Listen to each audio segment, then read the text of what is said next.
New seasons, new gear. Show the world what it means to be a fan in 100% authentic gear. Fanatics, officially licensed everything. Get ready to dive into a new world of online shopping with the Fins Tailgate. Whether you're a die-hard sports fan or just looking for the latest fashion trends, we've got you covered. With a wide variety of products from your favorite sports teams to stylish accessories and home decor, we're your one-stop shop for all things tailgate. Our easy-to-use website and hassle-free checkout process make shopping with us a breeze. Plus, with frequent sales and discounts, you won't want to shop anywhere else. So come on in and join the party at the Fins Tailgate, your new go-to destination for all things tailgate.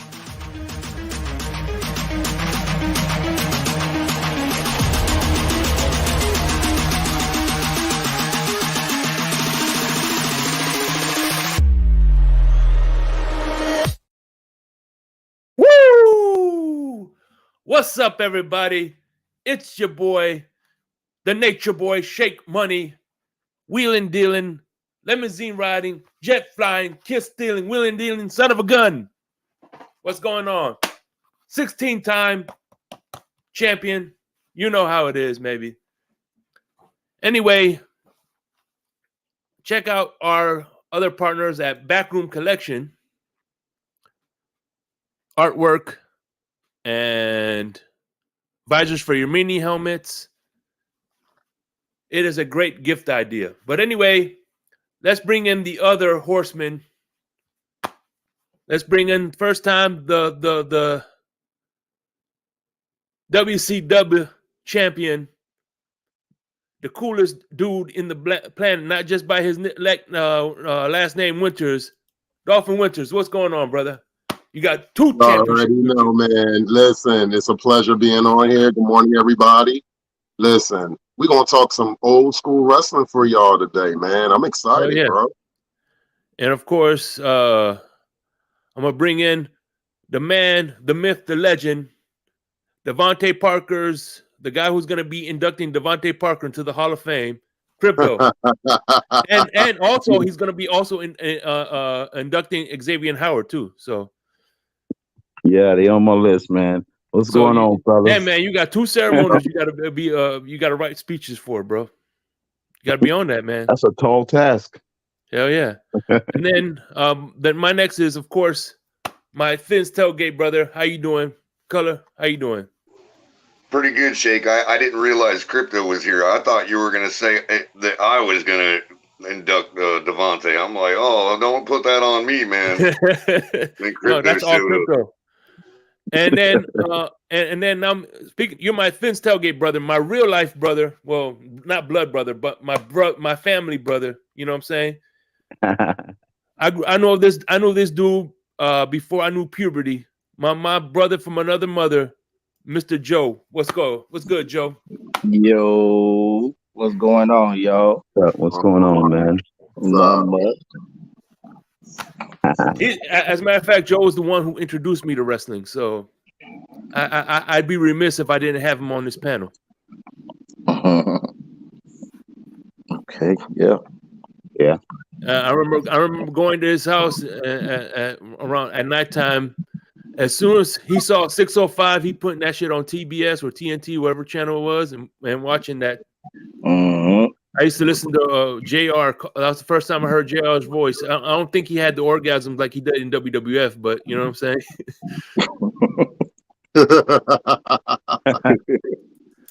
Yeah, that was his peak moment, when he was doing all that, I would say. Because right now, for AEW, he doesn't really get that excited anymore. No, but and by the way, I left out a partner of ours on purpose because this is the reason we're here. Dubby. So let's get to it. We're doing the official opening. Yeah, I got this is a sampler pack. So if you're skeptical, it's $15. Of course, you get a 10% discount when you use the code TFTG. But if you go to the link underneath that's in the descriptions right now, it'll take you to Dub Energy Drink, and it gives you that discount automatically. So you don't have to put in nothing. If you click in our link that's in the descriptions, it takes it off automatically. So they sent me this cup. Let me put my title down real quick.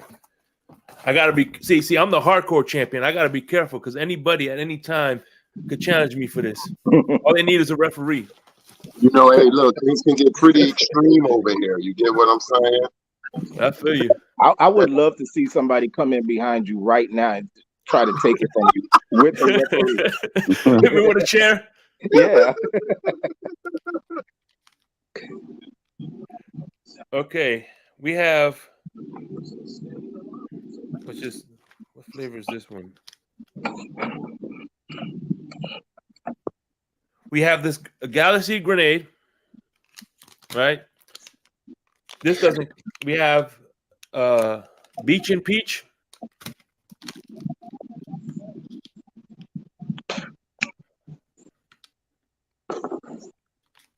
Dub Sludge, and then of course, Dragon Lemonade. Oh man, that's sound like some great flavors, man. Yeah, I think that rock with all them. I think that Dragon Lemonade, man. Try the Dragon Lemonade. Yeah. So let's get a consensus. Which one do you think I should open up? Why you do that? What was the lemonade? I'm gonna get some water. I gotta get some water real quick. So why y'all think that up while I get this up real quick? What was the first one?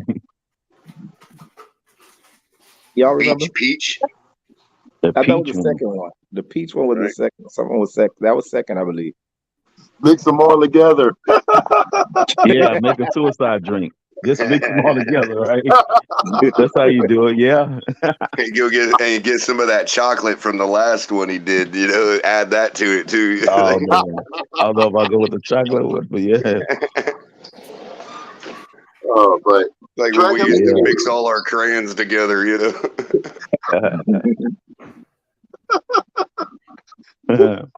Like, why are you bouncing off the wall today? I drunk them all.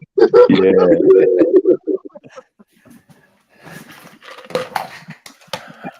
All right, you taught me into it. I'm gonna put all four in there. What time?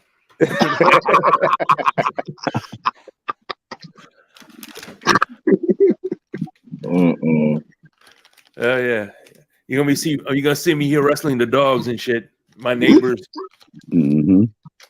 But no, anybody come to a consensus? What was the first one you said? All right, being that I'll tell you what, Winter, being that you're the champ, I'll let you decide. All right, we got Dragon, we got Drudge Sludge, which I guess is like an apple flavor. Yes, I love that. I love that. You know, I like apple. Yeah. Then we have Galaxy Grenade, which is kind of like a kiwi watermelon, and then Beach and Peach. So Some great flavors. go ahead, Man. Winter. Going with Peach and Peach. I'm gonna have to Yeah, order it's hard. some, Like man. they all sound good, man. Like I'm with the guys. Yeah. Like they all sound good. What do you guys think? We going for the apple or the peach? Which one? The apple. Got one apple. Crypto said apple, so All right, looks like I'm ruled out. We'll go with Apple then. Apple. all right, cool. So all right, here's what we're gonna do is I'm gonna do the review real quick. I'm gonna put you on the back real quick. I'm gonna do the review, and once I'm done, we'll chop it back up. All right. Right. Cool. Here we go. So it's apple. So what I'm doing now.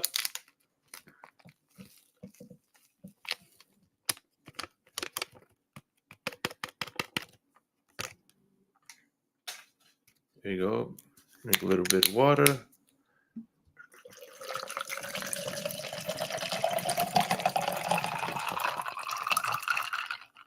Boom, boom, boom.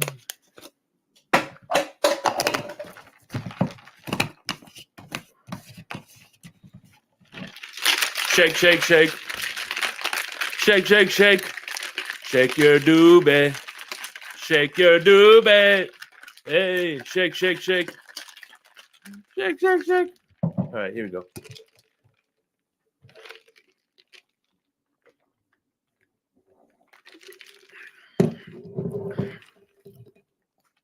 Nice.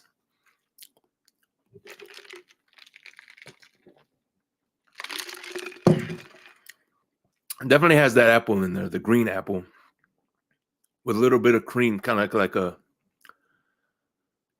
It's kind of has like a creamy finish to it, with that apple that green apple as it hits you with the green apple, and it ends with a nice little creamy finish. So yeah, man, this is I still like the Calio cream better, but I tell you what.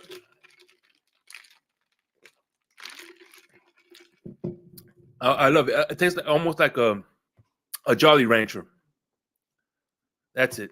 I was looking for it, and it tastes just like a little Jolly Rancher. So, I got 3 more flavors to go, but this is just the first, and I give it I'd say a 4 out of 5. So, if you're looking for something like with a nice little apple taste and a good energy boost, I'd recommend. It's called Dub Sludge. So, like I said, the link is down below in the descriptions. You click on, you get your 10% off automatically when you use the link in the descriptions below. So, with no further ado, let's get to the topic of du jour. All right, what's going on?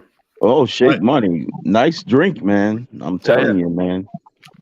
I'm almost ready to go get me some of that apple orchard, man. One of those orchard drinks, man. Yeah, it's good though. I'm, like I said, I wasn't gonna drink it.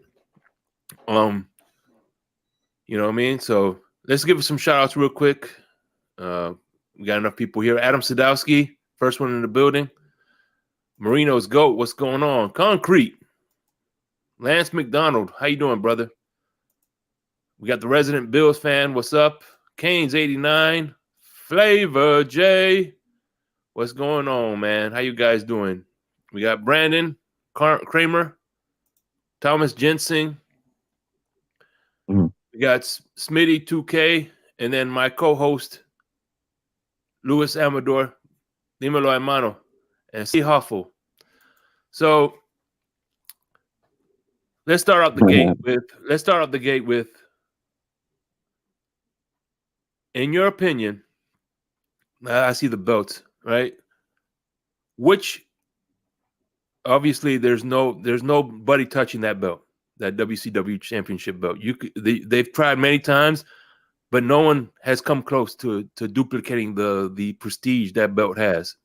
But in your opinion, with WWF, which belt was the best belt in your opinion? It was actually, let's start off with saying this. It was actually the replacement for the NWA title when Ric Flair was the NWA champion back in the early 80s. So that first thing first, he created this belt because he said himself that the NWA belt was a little too bland and it had to meet his criteria and his persona. See, people got to understand that Ric Flair was him. That was him. That wasn't just an act. That was him 24/7. He got so mixed up into his gimmick, his persona, that he literally lived it. So he paid the price on a gimmick and really lived this gimmick that it almost killed him times over for our entertainment. So that's why I always will say that this belt right here, and you've said perfectly, this belt right here, nobody will ever touch this belt because the man spent 50 grand to get a custom made belt. And still to this day, no belts have touched it. That's what's up. Yeah. What do you think? What do you 50 think? 50 grand, you said, huh? 50 grand. Yes. And think about 50 grand at that time. How much? Today's currency. Yeah, that's like paying almost $500,000 for a belt. Yeah, because it was gold crusted, if I'm correct. He actually, it was like custom. When they said custom, he did custom, and like when you said it, like you couldn't believe because when they revealed it, if I'm correct, it was a match. I think it was like '84. I think when he debuted it, he had like a pink robe on. I'm trying to remember who he was wrestling against, but he that's when he debuted the belt, and like it was like nothing like anybody ever seen. All right. Let's stick with Ric Flair then, because everybody, in my opinion, the best WWF belt was the one that was revealed at WrestleMania 4. That belt. But anyway, was that I'm gonna go around the room. Eagles? Was that the Eagle title? Yeah. That's the last Austin Stone Cold. Stone Cold. Yeah. Austin was the last one to have it. It went from Hogan to Austin. Yeah. And then Austin came out with his when he won the title. Yep. So at any rate, who would you say, starting with you, Winters, was Ric Flair's greatest rival? Ricky Steamboat, hands down. He had probably one of the best rivalries to this day. Them Great American Bash matches. You can watch, a kid could watch those matches right now and see the story that they tell. These men did this day in, day out, 60-minute plus matches all across the United States. So people don't understand the significance that the 60-minute match was back in the day when we were watching wrestling. And with that being said, like, I don't take nothing away from the stars of the day, but to watch a 60-minute match, that's hard. Like, people don't understand. Actually, I'll be honest, let's rewind for a second. Planning a 5-minute match is hard. Okay, like real rap. Like, let's think about this. You can pack a lot of action in 5 minutes and not realize the match was 5 minutes. To do a 60-minute match, that's like a marathon. You're talking over. You go long, You gotta be in shape for that. Yeah. That's why you didn't see a lot of those matches, because a lot of guys couldn't do that. You know, there wasn't a lot. You got to be a great athlete to wrestle. Yeah, there wasn't a lot of guys athletes doing that. Like you wouldn't. I can't remember seeing Hulk Hogan do it. Right. No. As big as a star as he was and all that, that's one thing that they kept out of him. Kept him away from in the ring, like those super long matches. Like Hogan's long matches was always going to be pay-per-view matches, and that was it. One thing I want to say to you, gentlemen, if you guys can ever get your hands on Japanese footage, watch Hogan in Japan. Watch Andre in Japan. Like, you saw Hogan and Andre in Japan before it was a WrestleMania event. People don't know that.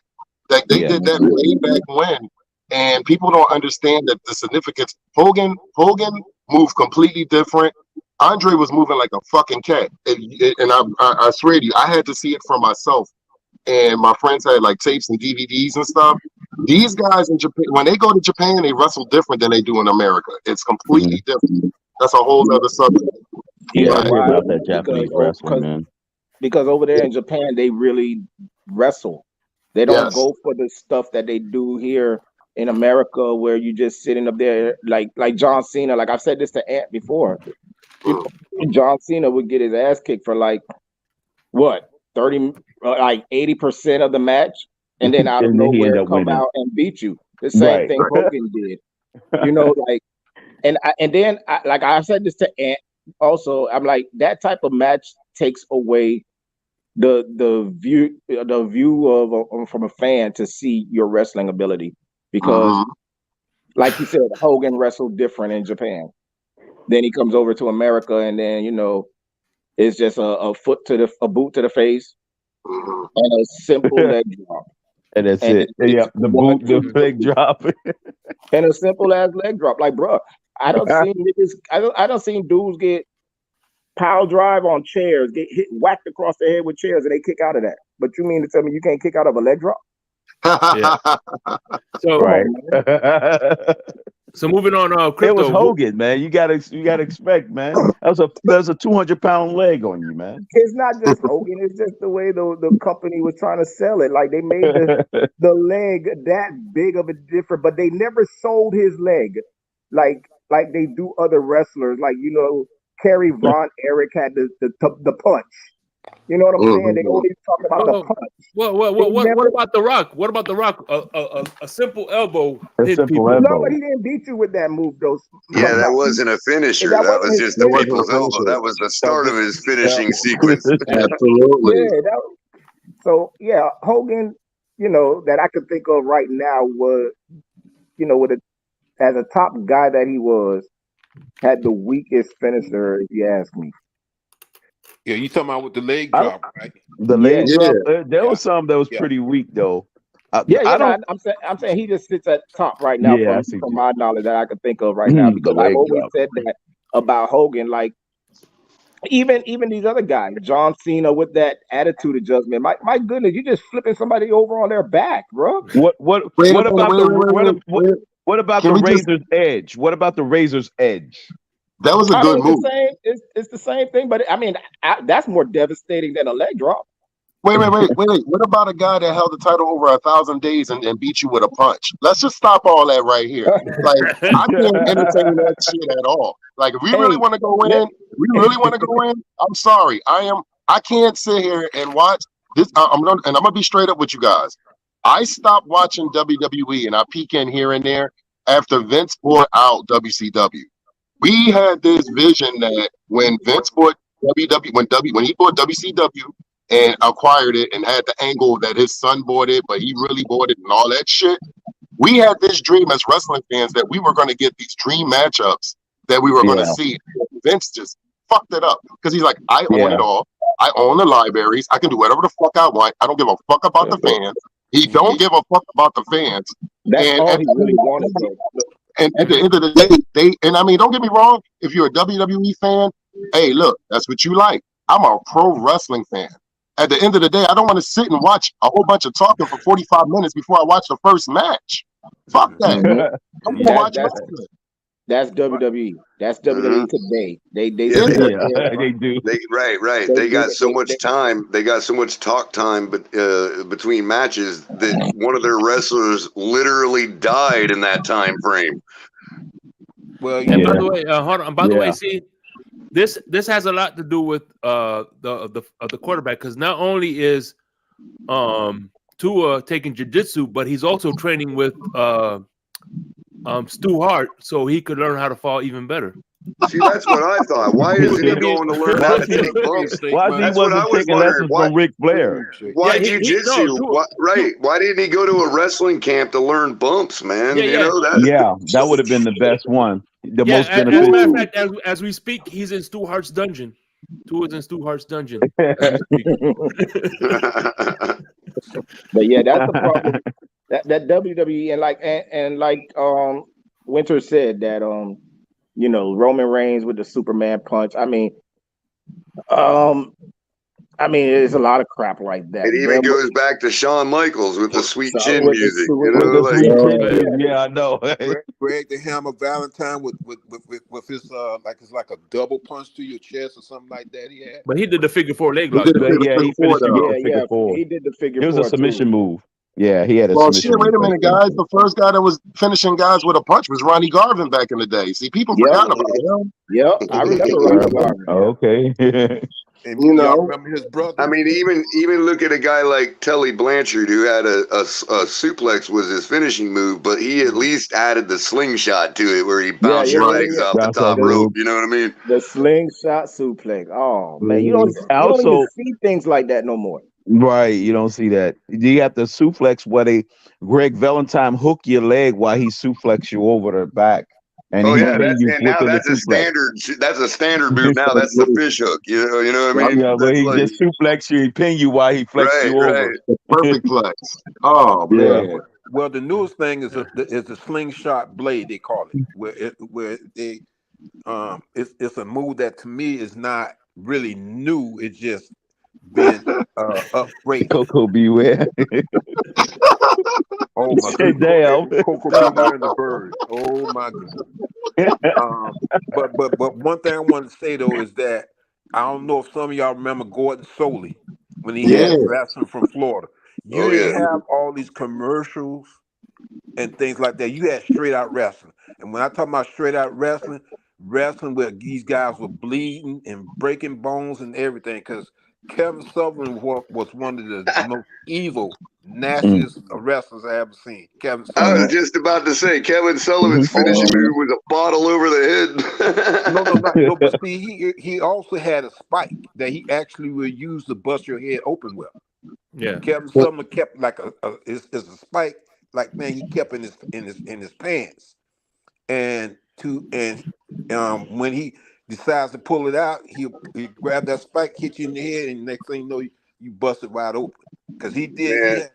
That was the most evil wrestler of all time, man. I have to say, Kevin Sullivan, man. That dude was pure evil, man, walking around. Well, wait a minute. You talking about pure evil, hot stuff. Eddie Gilbert with the fireballs back in the day. Like, we're gonna go there. We're gonna go there, guys. Damn. Yeah. Actually, come on, man. Yeah. Listen, if we're gonna give somebody pure evil, it's my man Ted DiBiase. That dude was you remember that time where he said, "Hey kid, if you bounce this ball 10 times, I'll give you $100." At the 9, he fucking kicked it. Took the ball. Yeah, he said anybody can be bought. The $1 Million Man.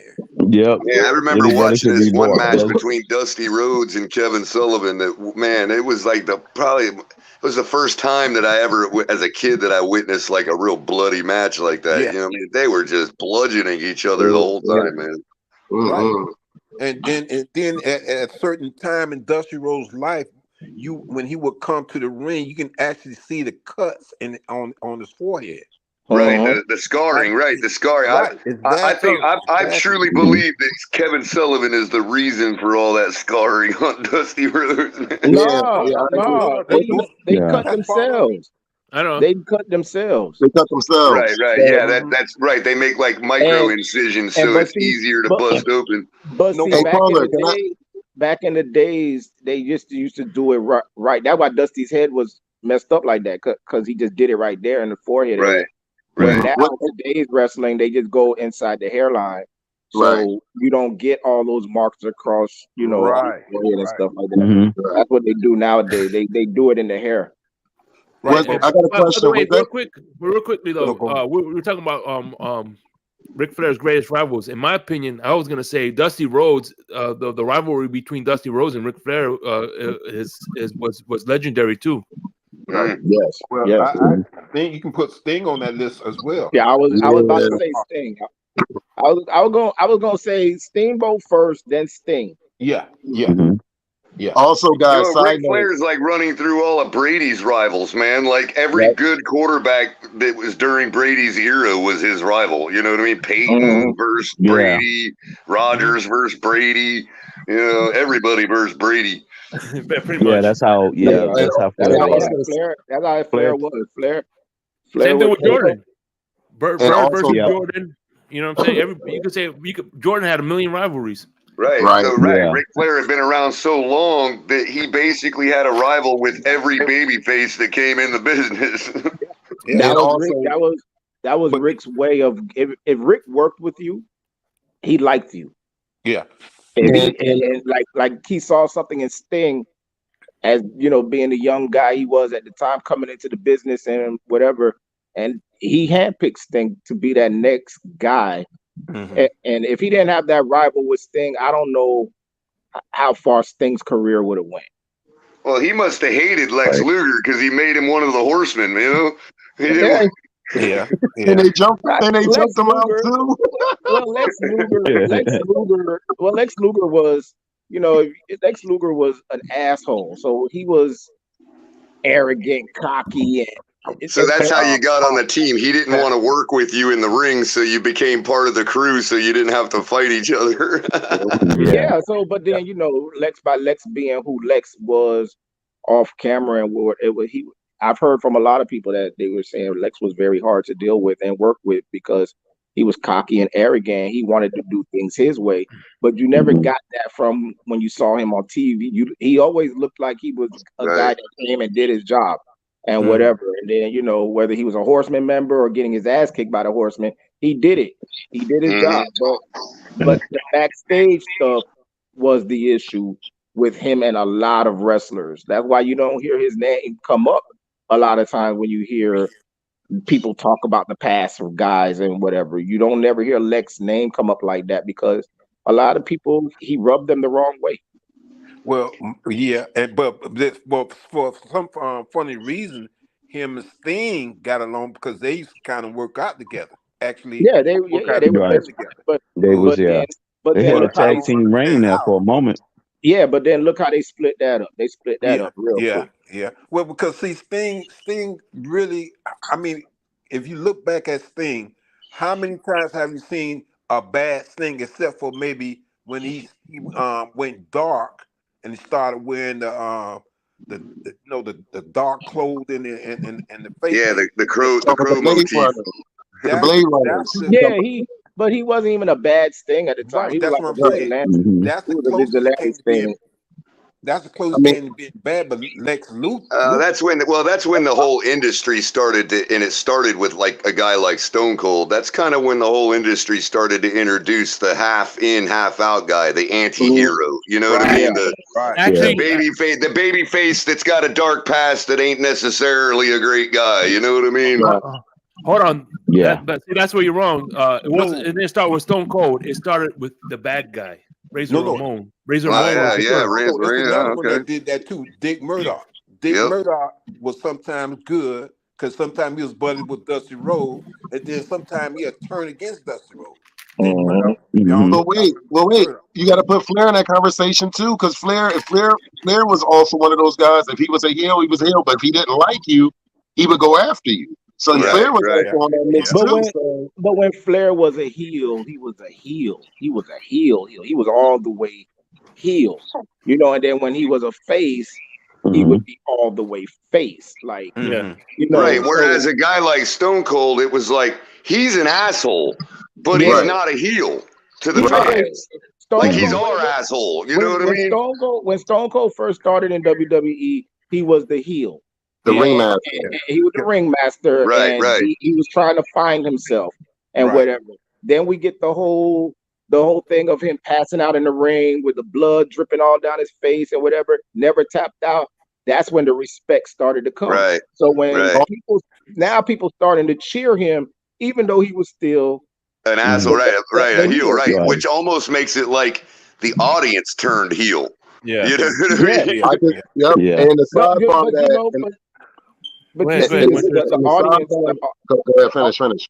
The audience got tired of that gimmick, like, you know, like what he said on Austin 316. I just kicked your ass when he introduced that. Like, Jake the Snake was not a heel, and Jake the Snake was the loved by fans at that time. He was my favorite too. Stone Cold came away and stripped all that away from him at that King of the Ring. Stone Cold stripped all that away from him, and then all of a sudden, now Stone Cold is a favorite to win this whole thing. He does, and now you keep being this asshole, but let's see where it goes.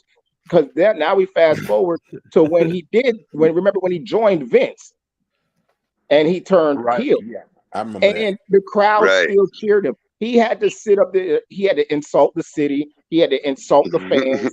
He had to do all that shit just to try to get over. But when they even changed the music. Right. So when you don't get excited, when you hear that glass break, you don't get excited. So they changed the music to something like more dark and whatever. Yeah. And he come out from behind the curtains. It was mixed. You got the boos, but then you got cheers and whatever. And then they had to slowly turn him back because they knew they wasn't going to be able to keep doing it. Exactly. It's like the heel. The audience was a bigger heel than he was. And you know what's funny is the one thing I hate about when he was a heel and for the thumb rule when most face turn heel is how they make them into cowards. Like, you know what I'm saying? Yeah. I know what you mean. But to piggyback on what you were saying about Stone Cold when he was with Vince McMahon, that was also when the Undertaker and Kane became the Brothers of Destruction, because Vince McMahon when it got Stone Cold to try to deal with Kane and the Undertaker. Yeah.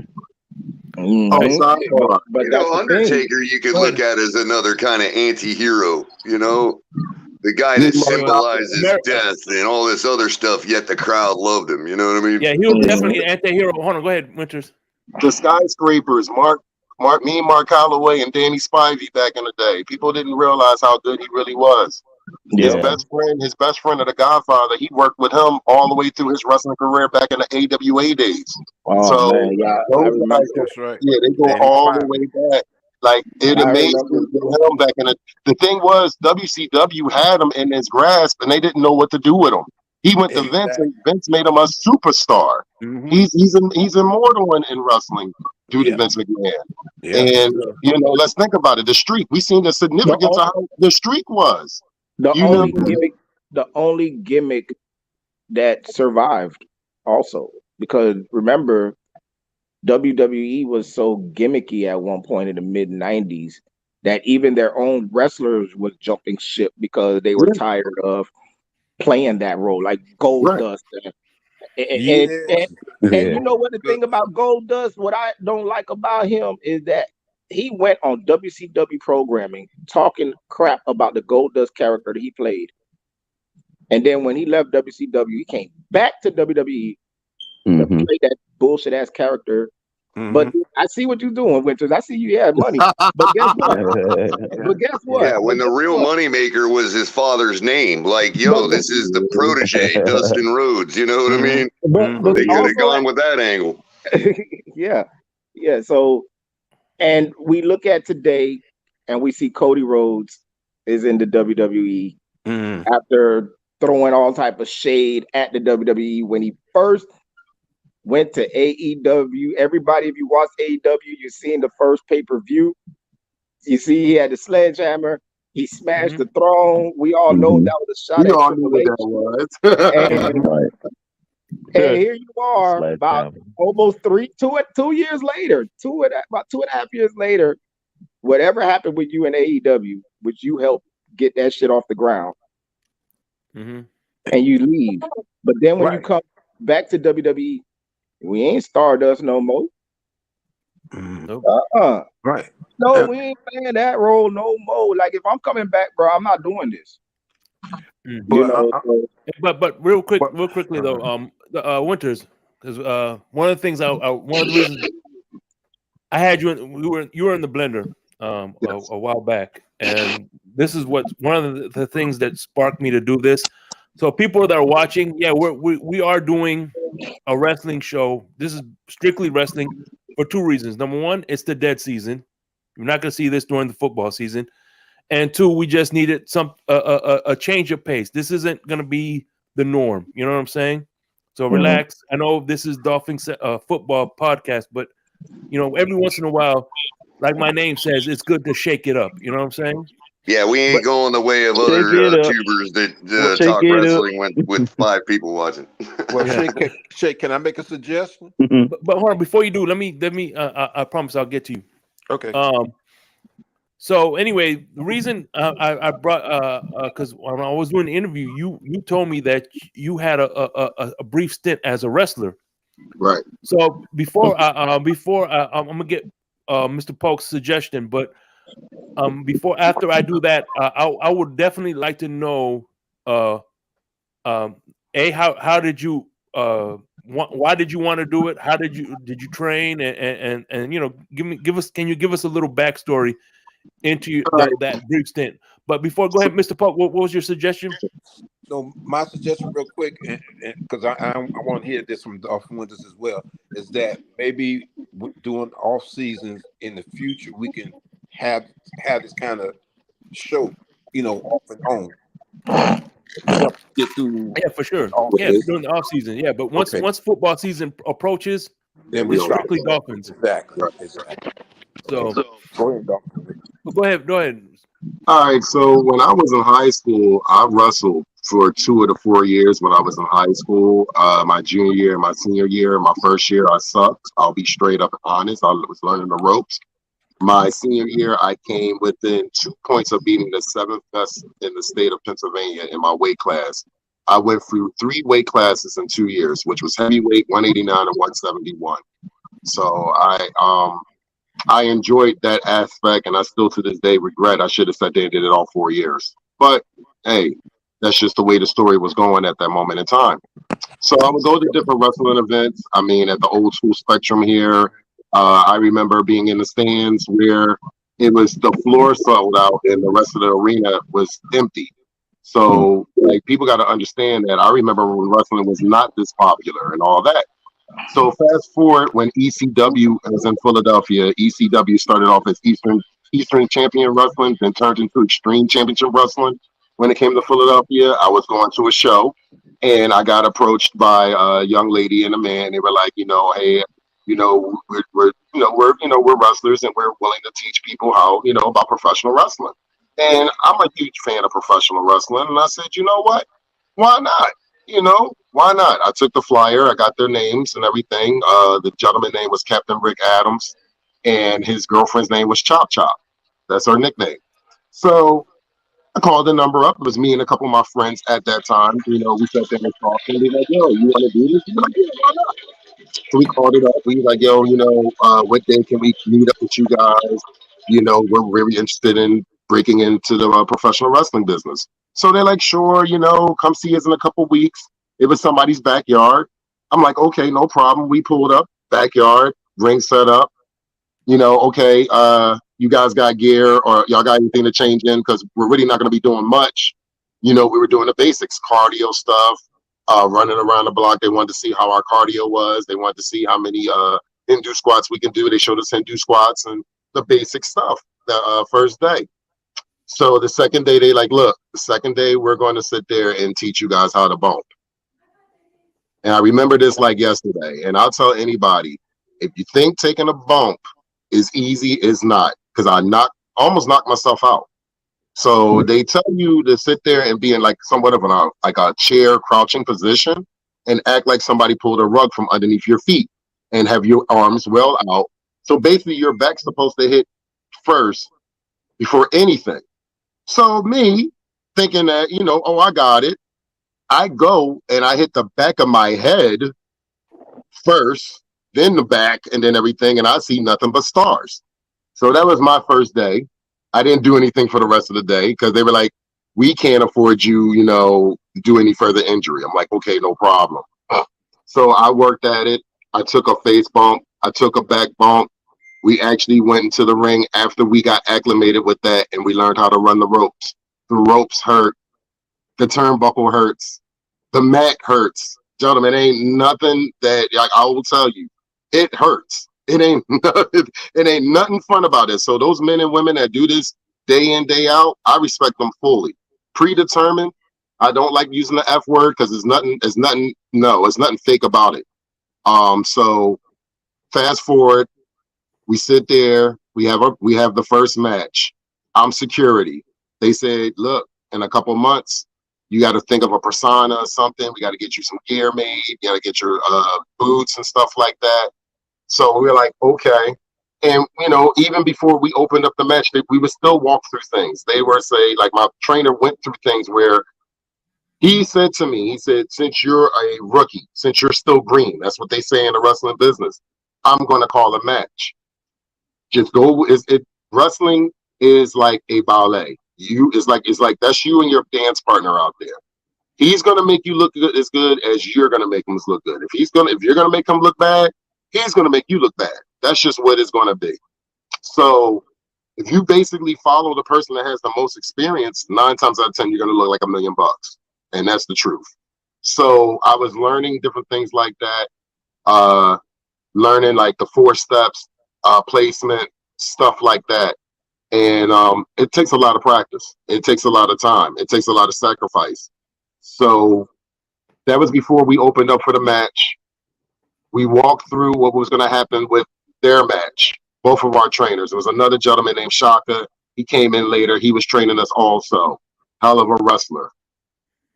They both told us what was going on. They said, look, this is what's going to go on. They broke everything down. You guys are going to get roughed up because you guys are going to have to try to pull us out of the ring from getting beat up, yada, yada, yada.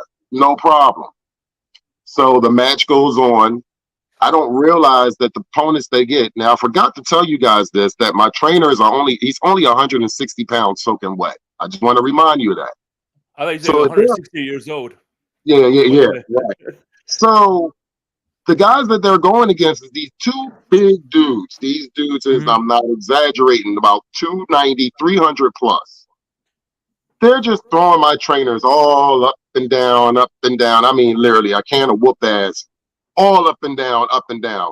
So, you know, we're sitting there, you know, we're looking at the crowd. I'm still looking at the action.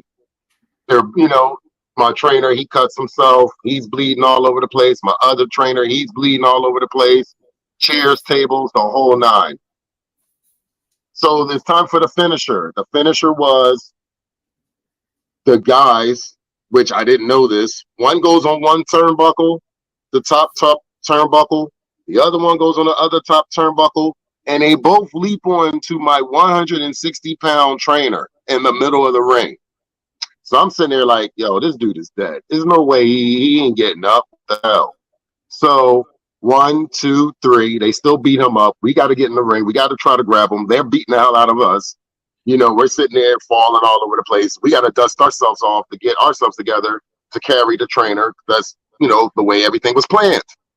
So as we are doing what we're supposed to do, we're carrying them in the back, the promoters in the back, everybody's cheering, great match, great show. We're all celebrating. My trainer's on the ground. He says, I can't feel my legs. I said, Captain Rick, stop bullshitting. The show is over. Stop. He said, I can't feel my legs. So I'm looking. I'm like, yo, we need to get an ambulance. Well, I don't have any insurance. So I said, what are we supposed to do? We just supposed to sit here, let you feel partially paralyzed and not do nothing about it? So it went from celebration to pure, you know, concern for this man. So he, after about a half an hour, 45 minutes, started feeling feelings in his legs. And I'm looking at the whole situation and I'm like, Saul, I know you love professional wrestling, but I love my bodies and I love the way my body is intact right now. And you got to think, like, do you really want to sacrifice and put your body through all that? Because it's going to be a lot of sacrifice. No health insurance is going to sit there and be like, oh, you're a professional wrestler? Oh, no problem. We're going to cover you. No. At that moment in time, I was working for Marriott. They're not going for that shit. So I had to sit there and really think of everything. And I called them 2 days later and said, listen, brother, I'm happy that you gave me the opportunity and everything. But after the events that I saw and everything, that I'm just going to be a regular old Mark and on the sidelines and watch from the stands and still be a fan. You know, I mean, I can do the moves, I can do certain things, but I'm like this. I wouldn't do them to a regular person because you can't really. You got to be careful. You really can kill somebody by doing these moves.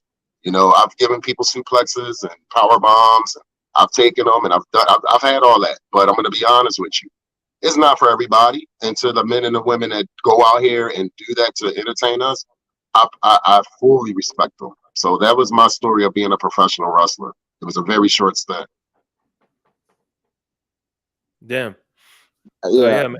Before, from watching Tough Enough when they started out, years ago, I think I remember Shawn Michaels saying that the first time he hit the ropes, he broke his ribs. Mm-hmm. Mm-hmm. That's how hard and tight those ropes. Wow. No, but if you go back, see that slingshot suplex was devastating, man. It was devastating. Yes, like people don't realize how tight those ropes really are. I had a friend. It looked like when he took his shirt off, he had whelps all on his back, all on his side, like on his side when you're bouncing. 1, 2, 3, boom. 1, 2, 3, boom. 1, 2, 3, boom. 1, 2, 3, 4, boom. 1, 2, 3, and you're doing that constantly until they tell you stop. Yeah. Yeah. And let me ask you, because I can't remember which one, but I remember wrestlers that were in WWF and WCW saying that one ring was harder than the other ring. I can't remember which one it was. That too. I don't remember which one was what, but I'll tell you this. Maybe it's a different kind of wood. Maybe that has something to do with the wood. Yeah. They had to start changing the way they make the rings now because the wrestlers that started coming out at a certain time were bigger and stronger, and they had to change the ring because look at guys like the Undertaker and Kane and the Big Show. These guys are not just tall; they're tall and big. So you had to change the ring because back in the how should I put it? Back in the days, you didn't really have big wrestlers like that, but you have more of them now. So you had to change the ring as far as the flooring, the ropes, the everything, because those guys were big and heavy. And there was a wrestling match. I don't know, I forgot who it was, where the guy got slammed and the whole ring collapsed.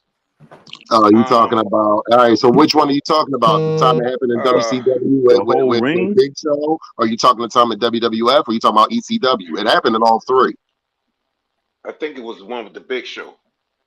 Yeah, because it happened in WCW. Big Show. It was Big Show. It was Big Show and Kurt Angle. I think it was. He did a body slam. No. Brock Lesnar. It was Brock Lesnar. Yeah. Yo, Brock Lesnar. And then the ring collapsed. Right. But my point is that you had to change the rings because back in the days you didn't have some of the big wrestlers that you have today. You just you talking about are you talking about 80s? Because I mean, you had Andre Big John Studd, you had Bruiser Brody, you had some big dudes back in those days. Yeah, they were. Look at Andre the Giant was topping the scale at 530 something pounds, 7'5". Like for instance, Bam Bam. You look at Bam Bam Bigelow. Big Bam Bam Bigelow. For a guy his size, he moved like Rey Mysterio. Yeah, but see that goes back to show just like Dolphin Winder said. You know, I one thing I used to hate when I tell people that I watch wrestling. Oh, it's fake. It's fake. That wrestling is not fake. If you watch it long enough. Now I wouldn't wrestle like Dolphin Winder was. If you watch it long enough, you can see that most of the wrestling is not fake. I say 90% of it is real. And these guys had to be in good shape. And even Bam Bam Bigelow's, the Dusty Rhodes, and some of the other heavy set wrestlers, they were in good shape compared to just normal people.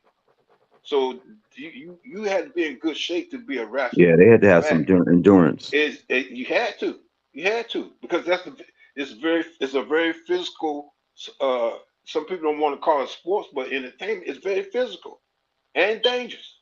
And some wrestlers actually have died from being a wrestler. Yeah. As a result of being a wrestler. One guy that used to I can't think of his name. One guy was actually paralyzed from Draws. He just passed away. Right. I remember that it was a D'Lo Brown match, and D'Lo missed the spot, and if I'm correct, he was paralyzed right then and there. I'll never forget it. It was a Friday Night SmackDown. Okay. All right, let me ask y'all this question, real quick. A quick question. Y'all, I'm gonna give everybody a chance to answer. Right? This you get one night, one night, right? Main event. You pick the pay-per-view. You pick the manager, and you pick the ring announcers, and the type of match. What would it be? I'll go first. Okay. My dream match would be. So to give you context, it would be in Hard Rock Stadium at WrestleMania, right? Hard Rock Stadium at WrestleMania, right? I would say a TLC match, right? And my dream opponent would probably be I would say Mankind. Cactus Jack, even better. Cactus Jack. And the ring announcers will be I would say JR and JR and of course King Lawler. Okay. Okay. Good one. Yeah, I appreciate you, brother. Appreciate you, man. JR Black.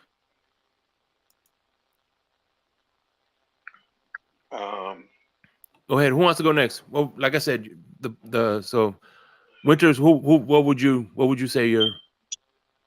All right. So for me, this would be a real true. It'll be a real true dream match. Go ahead, Crypto. What would you say? Somebody? No. What was it mean? Okay. It'd be a true dream match because I've never been to this place and it doesn't exist here in Philly anymore. So it would be at the Philadelphia Civic Center. So it would have an old school NWA feel to it. Jim Ross and Tony Cervani would be my announcers. Like the old school. And it would be some new school wrestlers with old school. So I would say I would love to have been able to see like I would say 3-man or 6-man. My bad. My manager will be definitely Bobby the Brain Heenan. Okay. But go ahead. You stole my idea. They stole it from me, Jake. Oh God. Okay, go ahead. I would do like a 6-man tag, like old school versus new. So like I would have liked to seen like No, you're the main event. You're the wrestler. So I'm the main event. You're the wrestler. I'm the wrestler. So all right, so it's a 6-man tag. I get to pick 2 partners, right? Yeah. All right, so my partners would be myself, Flair, and the Great Muda versus, and this is the day like I would like to see like today's wrestlers. It would be like somewhat of yesterday, but today also. It would be The Rock, Ricky Starks from AEW, and Will Ospreay. And if you don't know who Will Ospreay is, please take your time out today and go on YouTube and look up Will Ospreay. That's all I got to say on that. By the way, Joe, you're not connecting for some reason. Yeah, so like I said, that's my dream match. My dream match, I said, I'll be the main event at Hard Rock Stadium against Cactus Jack. That would be a TLC match. Yeah, good luck. Any Crazy Dolphin, you or Crypto, you want to go next? Yeah, I'll go next. That's fine. Go ahead. This is a good one because there's so many variables in this one. I'll start out this one. By the way, Winters, who's your manager? Oh, my manager would be Baby Doll. Okay. Okay, interesting. All right. Oh man. All right. I'll say this. I'll tell you what. I'll let you have Bobby Heenan. I'll let you have Bobby Heenan. My manager will be Mr. Perfect. There you go. Oh, no, it's fine. You got Bobby. I ain't mad at you on that though. All right. No, that's cool. No, you're good, Shake. Okay. I'll say my main event location. I'm gonna go with one of my most famous locations they use for WrestleMania, and that would be the Pontiac Silverdome in Detroit. I would say it would be a steel cage tag team match. I'm feed off what Winners will say. This one would just be a tag team. It would be, my partner would be Ricky Steamboat, and we will fight Hogan and the Ultimate Warrior. Woo! Damn. Woo! Oh, I like that. Steel cage match. I like that. There we go. And our manager, if I'll go. Ooh, I'm gonna go with Jimmy Hart. Ooh, nice. Yeah, a lot of people don't know this, but Jimmy Hart was the one who wrote the lyrics for "I Am a Real American." He wrote a lot of the entrances. Right. Yeah. So I'm gonna go a tag team match between Mick Foley and Mick Foley, that's a good one. Yeah, I'm gonna go tag team between Mick Foley and I'll go Ric Flair. Okay, with managed by Jim Cornette. And my other team is gonna be the Great Muta and Ricky the Dragon Steamboat. Mm-hmm. And the match is gonna be called by Jim Ross and Tony Schiavone. I like it. I like that. I like that. Yeah. With me, it would be me and Hacksaw Butch Reed going against Rocky Johnson and Coco Beware. Ooh. The referee would be Teddy Long. Yeah. Oh yeah, I forgot about the referee. Definitely Teddy Long. Referee too. Shit. The announcer. It's a guy, I can't remember his name. It's a guy who used to do announcing in wrestling and I think in boxing. Has a good voice. I can't think of his name. You talking about the guy that was he was a ring announcer in one of those not SummerSlams, but in WrestleMania event. I think I know who you're talking about. Well, you talking about? He did a WrestleMania. He did do a WrestleMania, and he also did. I think he did some announcing in boxing, if I'm not mistaken. I love this though. When Teddy Long was listen up, player. See, his thing about Teddy Long is like when Teddy Long when he comes to the ring, he likes to do his little dancing, little stepping. I don't know if y'all remember that. When he would come to the ring, I remember that. He used to do that. He used to do that before he was with Doom, right? I think so. Yeah. He'll come out doing a little step and bobbing and all that. Yeah. I think he got that from Flair, didn't he? From Ric Flair? I'm not sure. I don't know. No, I'm thinking about that little strut. My bad. That little strut he be doing, that Flair be doing. Well, you know, him and Flair don't see eye to eye. Trust me. If you watch the shoot interviews, trust and believe. There was not no love lost between them two. I can tell you that. Oh, okay. Fonny didn't do it. The rest who got the strut today is Seth freaking Rollins when he comes out. That joke got a strut that be having me laughing and crying at the same time. The most I gotta check it out. I haven't been keeping up with the new wrestlers coming in from time to time. Every now and then I'll see a main event or something, a Monday Night Raw or something. By the way, Crypto, who's calling your matches again? Who's going to be calling your matches? Did you say? I'm gonna go with Gorilla Monsoon. All right. And Bobby Heenan. Yeah, and Bobby Heenan. That's it. See, that would be cool. That would have been cool. Not only is Bobby Heenan your manager, but he's also the calling the game. So you have two Bobby Heenans at the same time now. I got what he'll call my match. I'll let Gordon Soul call my match. There you go. And who else? There we go. And who else? Gordon Soley and let's see. I'm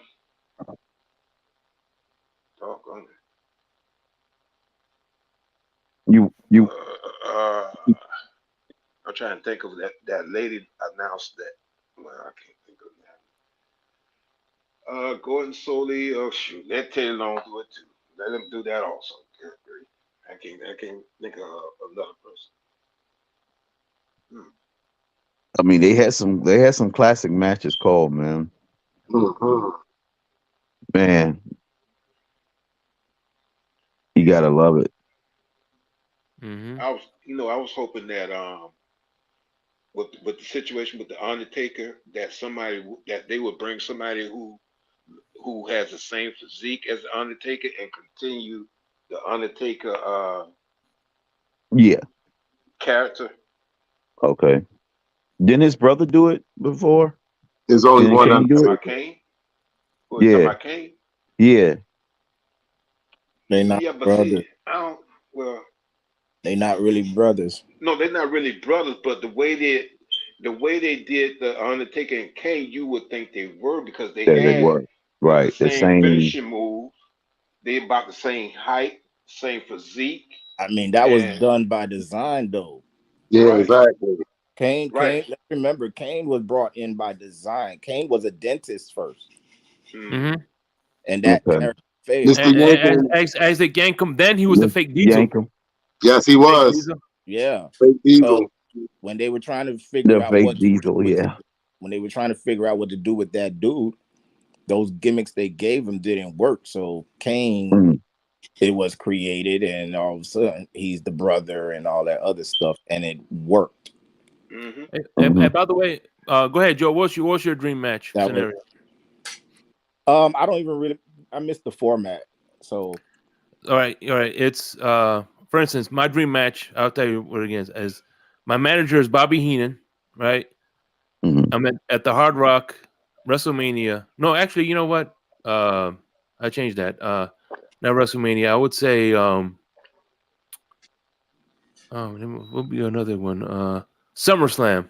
No, not SummerSlam, because you don't want to be in freaking summer and I would say Royal Rumble. There you go. Royal Rumble main event is me and Mick Foley in a TLC match. Ooh, I thought about the TLC. Yeah. Then the JR and King Lardo will be calling it. Man. Oh, the other person for me will be MVP. MVP and Gordon Soul will be calling my match. What's going on, Von Joe, my brother? MVP. Green Rat. What's going on, Green Rat? But go ahead. I would say, I mean, I'm a summer dude, so I would go to SummerSlam.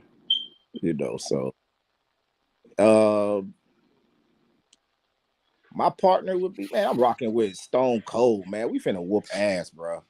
We going in there just whooping ass, bro. I don't care who comes. Damn. Y'all remember the time when Stone Cold came back from, I think when Rikishi ran him over or something? Mm-hmm. No. I remember that. Not that. My bad. Not that one though. That was a good one. But the invasion. Remember, we just talked about Stone Cold being the heel and all that. And remember when he first turned, and they needed Vince was trying to get Stone Cold to be WWF and all that, so they could whoop WCW ass. And Stone Cold pulled up in the black truck outside the arena, whooped some ass out there, came inside, whooped some more ass, came to the ring, whooped some more ass. I need that Stone Cold to be my partner. That's the Stone Cold I want, where he took everybody out. Yeah. Of course, Jim Ross gonna be, what'd you say, Ant having his orgasm. Yeah. That's what I need. Stone Cold. Damn. I need all that. The Texas rattlesnake. Yeah. But you know what's funny is like for instance, the reason. When he hit, let's say for instance, Stone Cold was wrestling somebody and he hit somebody in the head with a chair, and you hear Ross, "That's a human being, you son of a bitch! Come on, bodies are meant to." Yeah. And what else? I'm a manager. Yeah. Yeah. I'm gonna be weird, man. I'm gonna put Paul Bearer as my manager. Oh yeah. Okay. He was a good manager. Dead man, but I want all that weird shit, bro. I want all that. You know, when I'm sitting up there whooping ass, I want you to be looking crazy at me like you do the Undertaker outside the ring. Put your arm in the air, let me know I'm doing something right and shit. You know, you ain't got to hold up an urn, hold up something else. I don't know, but we'll figure Hold that up an urn. I'm gonna say, damn, you gonna have the urn on the court side? I mean, on the ring side. What else? Commentator. I know I said Jim Ross. I need another one, right? Yeah. I'm not too fond of this Michael Cole dude because to me it's like what they try to do with Michael Cole is that they trying to the mouth of the South. You see what they do with him? Like he gets animated too now, and they're trying to replace all the stuff Jim Ross has done by Michael Cole be all getting all extra and stuff now at the commentating booth nowadays. So I ain't too fond of him, but a lot of you might not have heard Pat McAfee do it. Pat McAfee, however you say his name. Pat McAfee. Yeah, I like Pat McAfee. I like him. So I him and Jim Ross. I like McAfee on how he commentates, you know. And what else I'm missing? The opponents. Oh, my opponents. Shane Douglas. I hate him. I was gonna say Shane Douglas. Yeah, I remember Shane Douglas. Oh, Shane Douglas. Yeah, Shane Douglas. I don't like that dude whatsoever. Yo, he was one. Yo. Hey, Winters, you need a Paul Heyman, man, so somebody could sit behind you and hold those belts for you, bro. You know what I'm saying? So you don't have to be putting them belts down and putting them back up. Man, you need somebody to sit right there behind you and give you the weird look that he does Roman Reigns. You know what? I'm changing my manager. I want Paul Heyman as my manager. There we go. I want Paul Heyman as my manager. Good. Paul Heyman. Yeah. He's a genius. I gotta give Paul Heyman props, yo. No matter how much of an asshole, CM Punk is, and CM Punk did not need Paul Heyman. He still was good with CM Punk. He was great with Brock Lesnar. He doesn't have to do much for Roman Reigns, but he just still does. You know what I mean? Paul Heyman is the guy. So I'm fucking with him. Stone Cold's my partner. Jim Ross and McAfee. We over it. They're gonna be screaming. I need a manager. Yeah, you said Paul Heyman. You said Paul Heyman. My bad. I ain't mean not manager. What else I need? That's it. Pretty much it. And who's your opponents? Shane Douglas and who else? Is it a handicap match? You're just beating the shit out of him? It's a handicap match. and you know, remember the Chris Benoit, Kevin Sullivan back in the days, all over the. Oh, I wasn't trying to bring that shit up. Chris Benoit was one of my favorite wrestlers ever, yo. And after he did what he did to his family, I X'd all that out. Yeah, I'm with you on that. They call him the Rabbit Wolverine. Yeah, he was rabid, all right. Yeah. Hey, let me ask you all this. Bringing it back to managers, what manager did you grow up when he got his comeuppance? Like, the rest of, the eventually when the heel, now the face had enough of him and beat the shit out of him. Which one did you celebrate the most when he got his comeuppance? Easily Jim Cornette, bro. Easily Jim Cornette. There's nothing better than watching Jim Cornette get beat by his own tennis racket, man. Hey, y'all remember Jim Cornette broke his legs off the scaffold? Yes. When he fell? I remember that. Yeah, he broke both his legs. Yeah. It was a Road Warriors. Yeah. Well, I'm gonna say something a little crazier. I'm gonna say Vince McMahon when Vince McMahon turned against the Undertaker and Kane, and that they broke his leg. Yeah, it was a Saturday night show too. Yeah, it was Saturday night main event. Okay.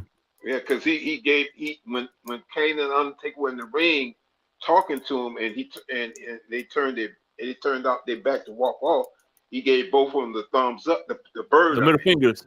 Middle finger, and that was it. Boy, it was on there. And you know what's funny is one of that moment sparked another great moment. in my opinion. When you said that, the first thing that came to my mind was Vince McMahon in the hospital and Stone Cold. Nurse, I'll take it from here. And his ass flying with the yeah. It stuck something up his behind too. Yeah. Hey, y'all remember? Y'all remember the show when there was a casket involved, Undertaker's casket. He wasn't involved in it, but supposedly Stone Cold was in the casket, and Triple H started beating the casket with a sledgehammer. Remember that show? I remember that. That was filmed at Miami Arena. That's the only WWE event I've ever been to in my life. Wow. The one I've been to was Stone Cold versus the Rock in a cat. I've been to a few. My first one was when my first wrestling event that I've ever been to. It was a WCW Nitro. I went with my cousin, buddy Franklin, and at that time, in the beginning, Macho Man got ran over by a red and yellow Viper. In the beginning, and I'll never forget. This was like the beginning of the NWO parting ways. And I'll never forget my buddy, he Franklin, because he knows Joe too. He wasn't really a big wrestling fan, right? So after the show, because a lot of NWO members were coming out because they were coming to that music they were coming out to. So everybody was coming out to that same song. He goes, why do wrestlers come out to the same theme music? I'm like, no, that's just. I remember. All right, so wait, what was let's start back. First WWF show I ever been to was at the Philadelphia Spectrum, and the main event was the Ultimate Warrior versus Rick Rude. Oh yeah, I like him. That was a classic. Yeah. Good old Rick Rude. Rick Rude made the Ultimate Warrior look like $1 million. The Ultimate Warrior was always stiff in the ring. There was always a story about the Ultimate Warrior because the Ultimate Warrior went against Andre the Giant. Andre the Giant told his ass to calm down. He was like, yo, what are you doing? Chill. So I guess the Warrior didn't get the message. And Andre hit the shit out of him. Now, I don't care how strong you are. That's Andre the Giant. You're not going to be as strong as Andre the Giant. Period. Point blank. You were feeling it. Because I've been there. It was my first. The biggest one for me for WWE, The Rock versus Stone Cold, WrestleMania 15 here in Philadelphia. I was there. Yeah, me and Joe were. Me and my boy Joe, our first wrestling event going together. I've been to several. I have ticket stubs. I can't find them right now, but I have a bunch of ticket stubs. But the one me and him went together was WrestleMania here in Miami, and it sucked. But whatever. I mean, and the reason it sucked is because Joe, he's in a wheelchair, so we need a handicap section, and they fucking put us in the corner. And the pole was right in one of the poles, where the palm trees, because it was right in the, so we really couldn't see the ring that well. Remember, Joe? You had to watch through the big screen that was up around the stadium to see what's going on, because that shit that in case it rained at top, they put over the ring because WrestleMania is outside now in arenas. I mean, and it was a Hell in a Cell match too. Remember, they had the Hell in a Cell up there too, so they had to bring the Hell in a Cell down. But they had to hang it. They needed something to hang. Yeah, they needed something to hang it from because it's easier to let it be lowered rather than put together while we're just sitting there watching them put the ring together and shit instead of watching as promos on the screen. And I warned him because when Undertaker came out, I said, watch, you're going to feel some heat. We were far away from the freaking entrance, and we still felt that heat. Yeah, flames in the air. Oh, man, we can still feel the heat from where we were. I'm like, I feel sorry for them people that's closer. I know y'all burning right now, man. God. I've had floor seats at a SmackDown, the last SmackDown I've ever went to, and Kane came out, and yeah. It was that bad, huh? Yeah. Flames out. Well, another thing with the Undertaker that associated with Undertaker was lightning, because they introduced lightning sometimes with the Undertaker as well. Right. Right. I don't know how they exactly did it, but they did do some things with the Undertaker involving lightning. Yeah, they set up like a Faraday cage so they can basically make a flash of lightning. Right. Yeah. No, but the only wrestling match I was able to see, and it wasn't really, it was at a USA flea market down here in Miami, and I got to see this heavyset wrestler, this black heavyset wrestler who had like a blonde mohawk, and at the time he was named Glycerin. Viscera. Yeah, Glycerin. I had a chance to see him, and it was another wrestler from Haiti. I think he was wrestling against. So that's the only wrestling match I got a chance to see. The rest of them was on TV because I was watching wrestling matches ever since I was a kid. Yeah. Mine was the steel cage match with Randy Savage and Macho Man in the World's Gonna Rising. Randy Savage is Macho Man. I was about to say that. I mean, Ricky Steamboat. I meant Ricky Steamboat. It was with him. Mine was Stone Cold versus Steve Austin. You know, I couldn't ever figure out when the Great Muta used to spit that green stuff in people's eyes. I could never figure out how the referee couldn't see him do it. It wasn't obvious, man. He just it was just like, dude. It's like the man's got green stuff all over his face, man. Yeah, I know. What was that stuff? That was the trick of wrestling. Like, if you pay attention to what they always say, the ref never saw it happen. Like, it's the same thing of you getting bust open in the head. 1 minute you're good, and then now you're on the ground bleeding. Because the ref didn't see the chair go across your head. Right. But you know what's funny is, like, for instance, all right, I'll give you a good example. 2 examples. Let's say, for instance, I'm wrestling somebody, right? That wrestler tries to hit me with the brass knuckle. He misses. I do my finishing maneuver. 1, 2, 3. All of a sudden, this is how it works. The referee sees the brass knuckles and assumes that you use the brass knuckles, and then reverses the decision. He's like, "Look, I see brass knuckles. You hit him with the brass knuckles." Even though he didn't see it. And then there's another one where, when they really want to reverse the decision, is I've seen it where, like, for instance, they'll call the match, and all of a sudden the referee will look at the jumbotron and see that the guy cheated, and then he'd be like, "No, you cheated," and they reverse the decision. So it's all on what they want the referee to do. You know what I mean? Right, but you know what else also I hear? Because even this is the way WWE throws their shot at the NFL, because they'll sit up there and use the referee and tell them to look at the jumbotron and see it happen, and then you hear the commentator say, "Well, this isn't the NFL. There's no instant replays in." Right. And to my understanding, it's basically the referee and the commentator that are orchestrating the whole entire show. Like,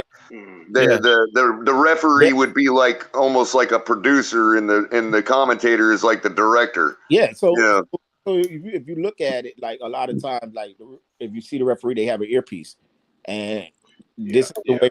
Yeah. But he's getting. But here's the thing: he's getting the call from the back from Vince, or now it's Triple H. Triple H is the one talking to the ref and letting them know. They're letting them know how much time they got left in the match. Yeah, they're the ones being told what to do. And even when Michael Cole, like what I mentioned earlier about Michael Cole, and I say he's trying to be the next Jim Ross, and he has all these fake orgasms and all that other crap. All that is Vince or Triple H or whatever in his ear telling him to do all that stuff.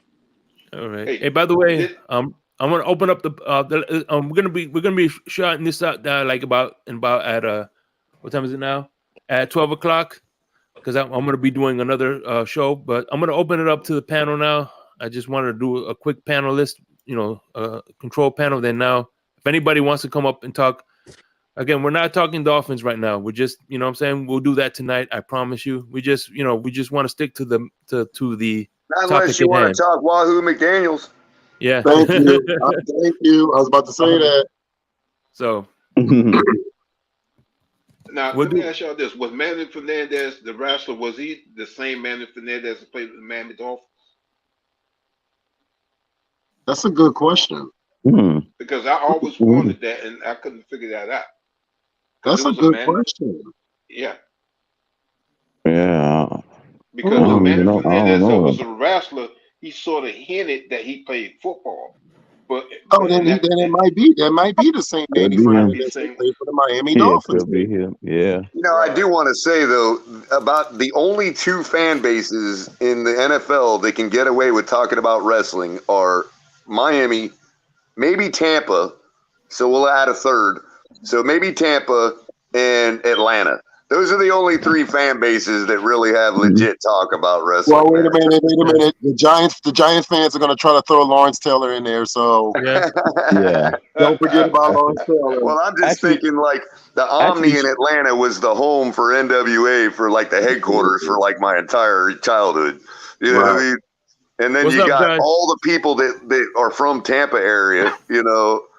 And then all the, you know, obviously all the South Florida shows that have happened throughout the years. And Paul Long. I would say Chicago.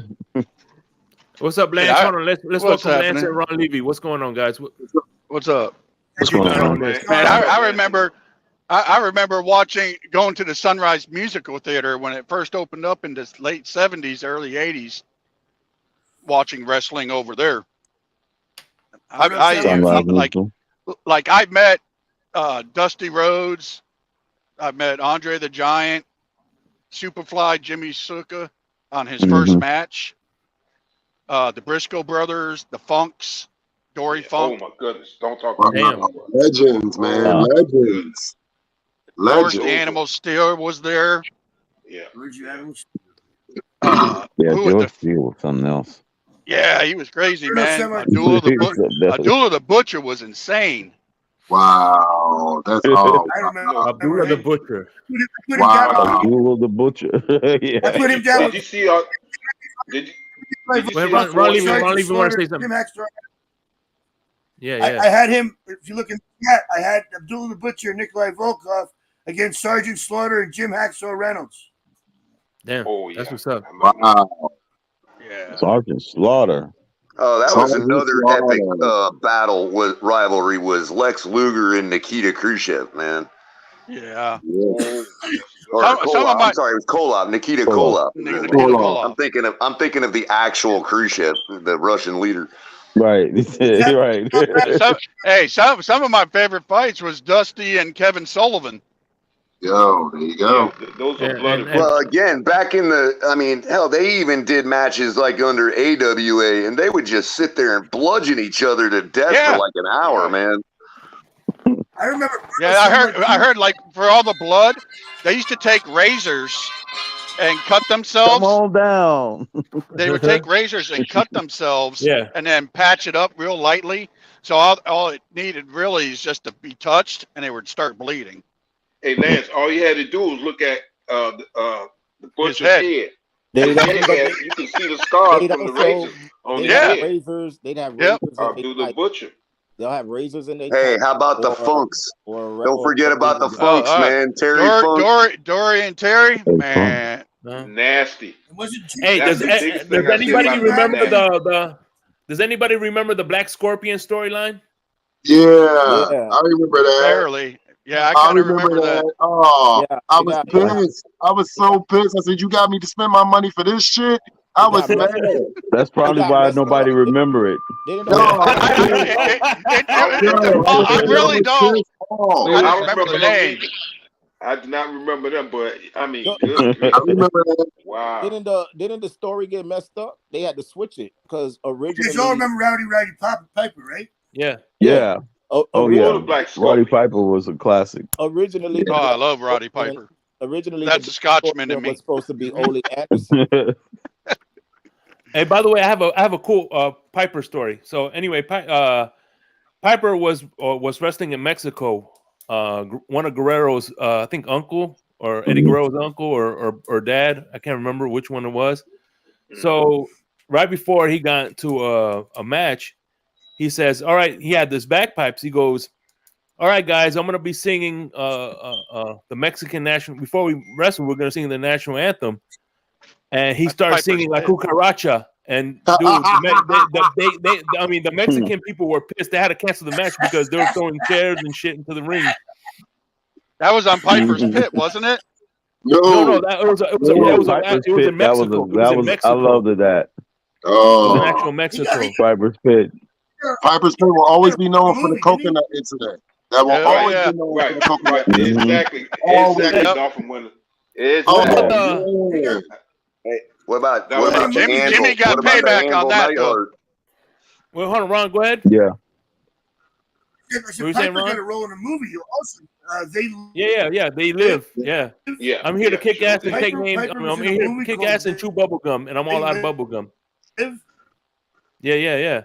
That's where I got the line from. I'm here to kick ass and chew bubble gum, and I'm all out of bubble gum. The Von Erichs.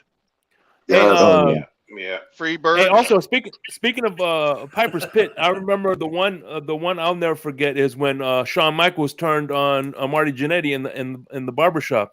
Yep. Oh, I remember that. Yeah, I remember that. I don't know if y'all watched today's wrestling, but they reenacted that whole thing on NXT but with women. Puff pass. Women. It ain't me, guys. It ain't me. That's me, damn it. They had women reenact the whole Shawn Michaels and Marty Jannetty thing from the barbershop that time. They did it like earlier this year on NXT. Oh man. Hey, Greenway, what's going on, my brother? What's up? What's on your mind? What you got on it? Hey guys, I guess my first match that I ever saw, I saw Bulldog Bob Brown wrestle. So I mean that's way old school. They came up to our school back in early '80s or something. So And speaking of barbers, y'all remember Bruce the Barber BK? Yeah, Bruce BK the barbershop. Yeah. I do not know. The Anvil Neidhart too. Don't forget about. Oh yeah. Oh my God. The Heart Foundation. Hey, you know what was it Jim? Was it Jim or George? Jim. Jim the Anvil Neidhart, right? Yeah. I heard that Brutus Beefcake and Greg Valentine were a couple back in those days. Yeah. By the way, let me ask you a question. I heard that rumor too. Which leg break was worse? Sid Vicious or the Washington? Who was the Washington quarterback that broke his leg? From Sid Vicious. Sid Vicious. He leaped off the top rope. He leaped off the top rope, and you know his big ass had no business being on that top rope. He leaped off the top rope as soon as it made contact with the fucking mat. Crack! You seen it? It looked like a slinky. It was my. Yeah, it's like that video there's that video of the UFC fighter that shin kicks somebody and breaks his own leg doing it. Yeah. Yep. How about when Brock Lesnar in the WWF main event did a shooting star press, almost paralyzed himself? Yeah. And they told his big ass, don't do that, don't jump off the rope no more. You're not a luchador. Facts. Same thing. Hey, how about Mick Foley falling from the top of the cage onto a pile of tacks? I was gonna say that. And then pushing the tacks into his own temple. Hey, damn. Yeah. I think I've seen that. Watched that shit live, bro. We were right here in my house. Yeah, that was a pay-per-view event, bro. We watched it live, and if anybody got I'm pretty when sure the Undertaker threw him to that ground, man, I was like, damn, he's gonna break something. And them tack pins are too small to be retractable. That motherfucker was putting tacks in his temple, bro. If y'all watch anything on A and the network A&E, I don't know what the show is that WWE be having on there, but they be having all these stories where they got. I think last week it was just Mick Foley and the Undertaker, and they talked about that match. Yeah, they just had that. Oh, that's is that the dark side of wrestling? No. Dark side. Not that. No, it's some other. It's the 25th anniversary of that match. That's what that was. Okay. That was really good. Oh, okay. Yeah. Okay. Yeah.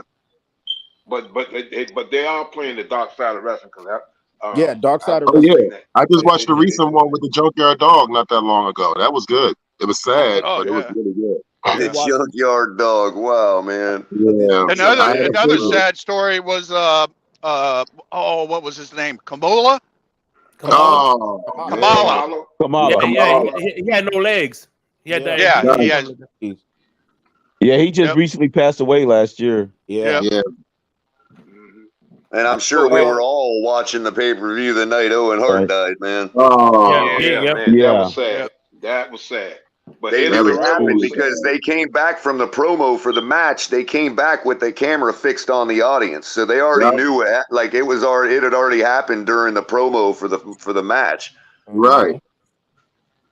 But didn't Sting? And I'll never forget Jim Ross like breaking ranks basically and saying, "Hey, look, ladies and gentlemen, this is not a wrestling angle." You know, like he was admitting the fact this ain't part of the storyline, man. I remember that. That was from faulty equipment, wasn't it? Yeah, because he was swinging. He was going to swing down from the rafters. Right. But you gotta remember now, Sting was doing that too. Should have plugged for the more Sting did it after, didn't he? Yeah, Sting did it after. Sting did it after. He did it afterwards. Right, he did that afterwards.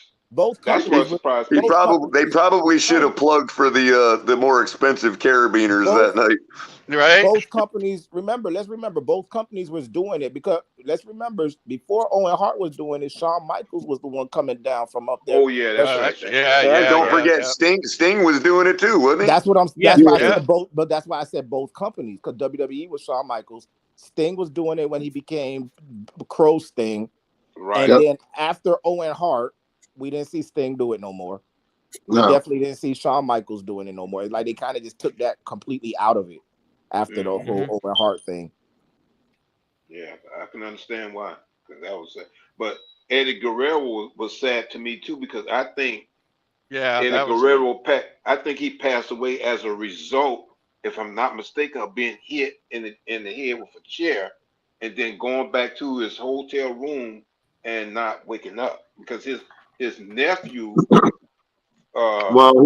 The deal was with Eddie I thought it Guerrero. was pills. He didn't have pills. The deal with Eddie was Eddie was an addict, man, and he was fighting a battle, and the guy said that, you know, Eddie Guerrero and Chris Benoit are two men that hold dearly in my heart because they were really my introduction to Japanese wrestling, and watching the New Japan WCW crossover show, the Super Show.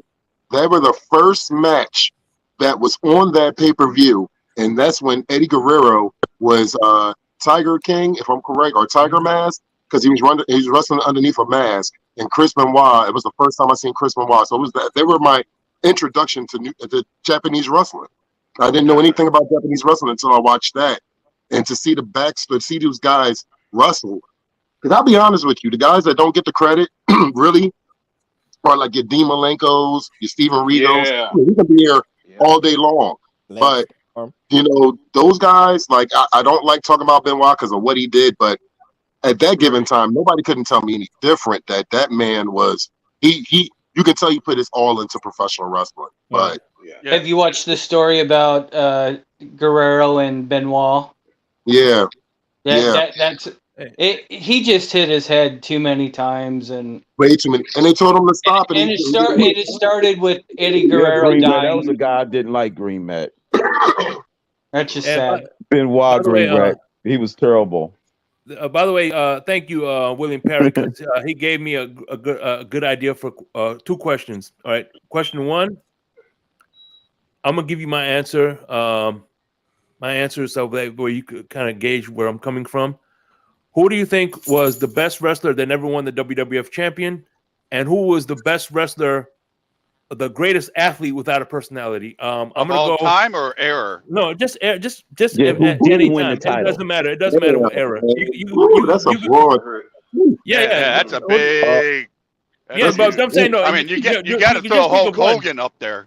No, I'm telling you, the champion. No. What I mean is, like, for instance, a champion, a great wrestler that was never a WWF champion. I'm gonna give you, like I said, Mr. Perfect. Oh, okay. Was right. To me, was a great wrestler who should have gotten the Who should have been a championship. championship? Yeah. And then to me, Mr. the greatest Perfect. athlete I've seen in WWF was Shelton Benjamin, but didn't have a personality. So who would you say? He's still wrestling today. Did You gotta go around. I gotta think. I got Go one. ahead. Shake Money. Go ahead, I go don't ahead. know. I don't know if Tito Santana ever won the title. He won the Intercontinental, but never Yeah, he won won the the world. Intercontinental. Tito Right. Santana, wow, man. Tito Damn, Crypto, Santana. where'd you pull that out of, bro? But wait. Hold Yeah. on. They did say never won the WWF championship, but somebody just said that, well, he's won the Intercontinental title. So that Mr. Perfect did too. So right. Hey, Yeah. by the way, But just never What won about heavyweight. did Steamboat? Was Steamboat Steamboat ever world win? champion? yeah, no, he never won Yes. champion. He won. Did he win world champion? He won a world champion. Yeah, he not won the the world WWF championship. No, I thought That's why he's one of my favorites. He's got it up there. And shout out to all the NWA brown shorts that never were anything, and they were just there to get beat by the big name wrestler. Yeah, that's true. Remember how they used to do that? Gary Everybody be Hart, fighting some Carlos nobody. or whatever. But wait, a lot of times those guys, it's like rosters in NFL or in NBA or whatever. A lot of those guys that got their ass kicked like that were guys that came up that were up and comers. Because I've seen a picture. I'm in his wrestling group, and I've seen a picture of the Hardy Boys before we even knew who the hell the Hardy Boys were. Right. So these were the wrestlers that were going through like the camps and all that, and basically. Stone Cold can be put in that category. Here, this is your chance to get on Raw or whatever. You're gonna get your ass kicked, but this is your chance to get on Raw. Right. Until we find something. How about Razor Ramon? Yeah, Razor Ramon. He never won That's a kind of one of the. Wait a minute, hold on. Razor, I think Razor won. No, he never won a championship. No, he's never won a world. He never won a heavyweight belt. Well, that was kind of a paradigm shift when it comes to like the way that Vince McMahon started doing things when Austin got there, where it was like the big names had to play that part. So everybody traded off like, yeah, even though you're a big name, you're going to have to lose a match on a regular Monday Night Raw to some other big name. You know what I mean? Where they eliminated all those nobodies. Stone Cold ain't go for that shit because they wanted him to lose to Brock Lesnar on Monday Night Raw. Right. But yeah. Tony Atlas. Brock Lesnar, man, he was just, I don't know, the fix was in. That's another one. Yeah, Tony Atlas. Now, I don't remember Tony Atlas ever winning the belt. He never won a belt. Tony Atlas. He might have won a tag team belt, but not a world champion belt. What about Rick Rude? Yeah, he won. Yeah, he's won. He's never won He the beat- WWF. Never won the world I title. think he never won the world title. Okay, listen. Didn't he beat Jake Roberts for it? People, No. hold on. Listen, people. I thought we were discussing people who never won the world title. Yeah. Right. Yeah, the heavyweight. And Crypto, I think he beat Jake the Snake for the Intercontinental belt. But I think is what you're. world. Yeah, right. We're talking about world championship. Okay, yeah. I thought it was a heavyweight too. My bad. That's what I thought we were talking about. So yeah, Rick Rude never won that. He never won the world title. Okay. Yeah, he did beat you right, Because Color. you He had- did beat him for the Intercontinental. I do remember that matchup. Like Hogan was running the ship. Sergeant Slaughter ever win it? Yeah, Sergeant Slaughter. Yeah. He won it. Yeah, he beat Yeah, early in the early Ultimate Warrior. days. Didn't he beat the Ultimate Warrior for it? Yeah, and then Hogan. Yeah, he won it. Yeah, he won it earlier. Yeah. I got one for I you. thought it was the Iron Sheik. That was Hogan's first run. No. Now I got one for you. Rikishi never won The a Iron belt. Sheik. Rikishi. Oh yeah, Rikishi. Yeah.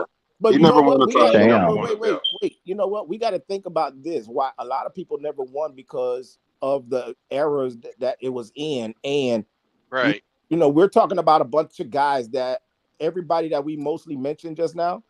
Hulk Hogan was the champion. For the most part. Right. It was- Right, because the actual company's champion is the guy that brings in the most money and the most draw. So Hulk Hogan was the champion, and then everybody else was just there. Mhm. Did Flair ever win a title? Yeah, Flair won. What? Come on, man. Yeah. Yo, Only 16 times. WWE.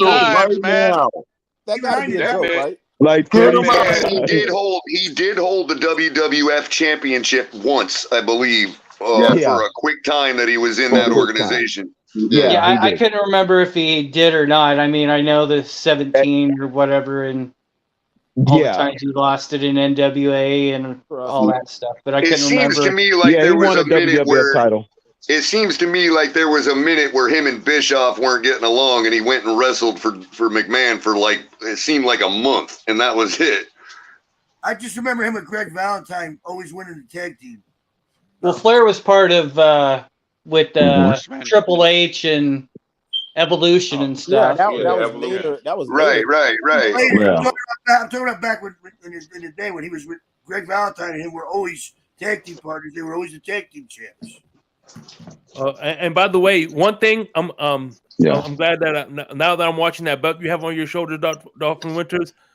The one thing I'm never gonna forgive Eric Bischoff, because believe it or not, Eric Bischoff stained that title that you're wearing by giving David Cornette the fucking championship. Oh, He made David man. Cornette the champion. David Flair or Dude, whatever. that was the worst shit I've ever seen in my life. I'm like, what the? Like, And he's was- really Did Arn Anderson ever win the world title? no. He was He was on on the tag team He had a tag title. He had Tag tag team champion. U.S. title at one point. Oh, cousin. He had a U.S. title at one point, tag team title. He might have held the television title at one point, but never a world title. Yeah, Hey, Jesse the Bonaventura never had a world title neither. Y'all remember Jesse the Bonaventura? Yeah, I Jesse didn't Body, care for yeah. him too much. I think he won an Intercontinental belt before. But Yeah, yeah, but he never had a world title though. never had the world title. Yeah.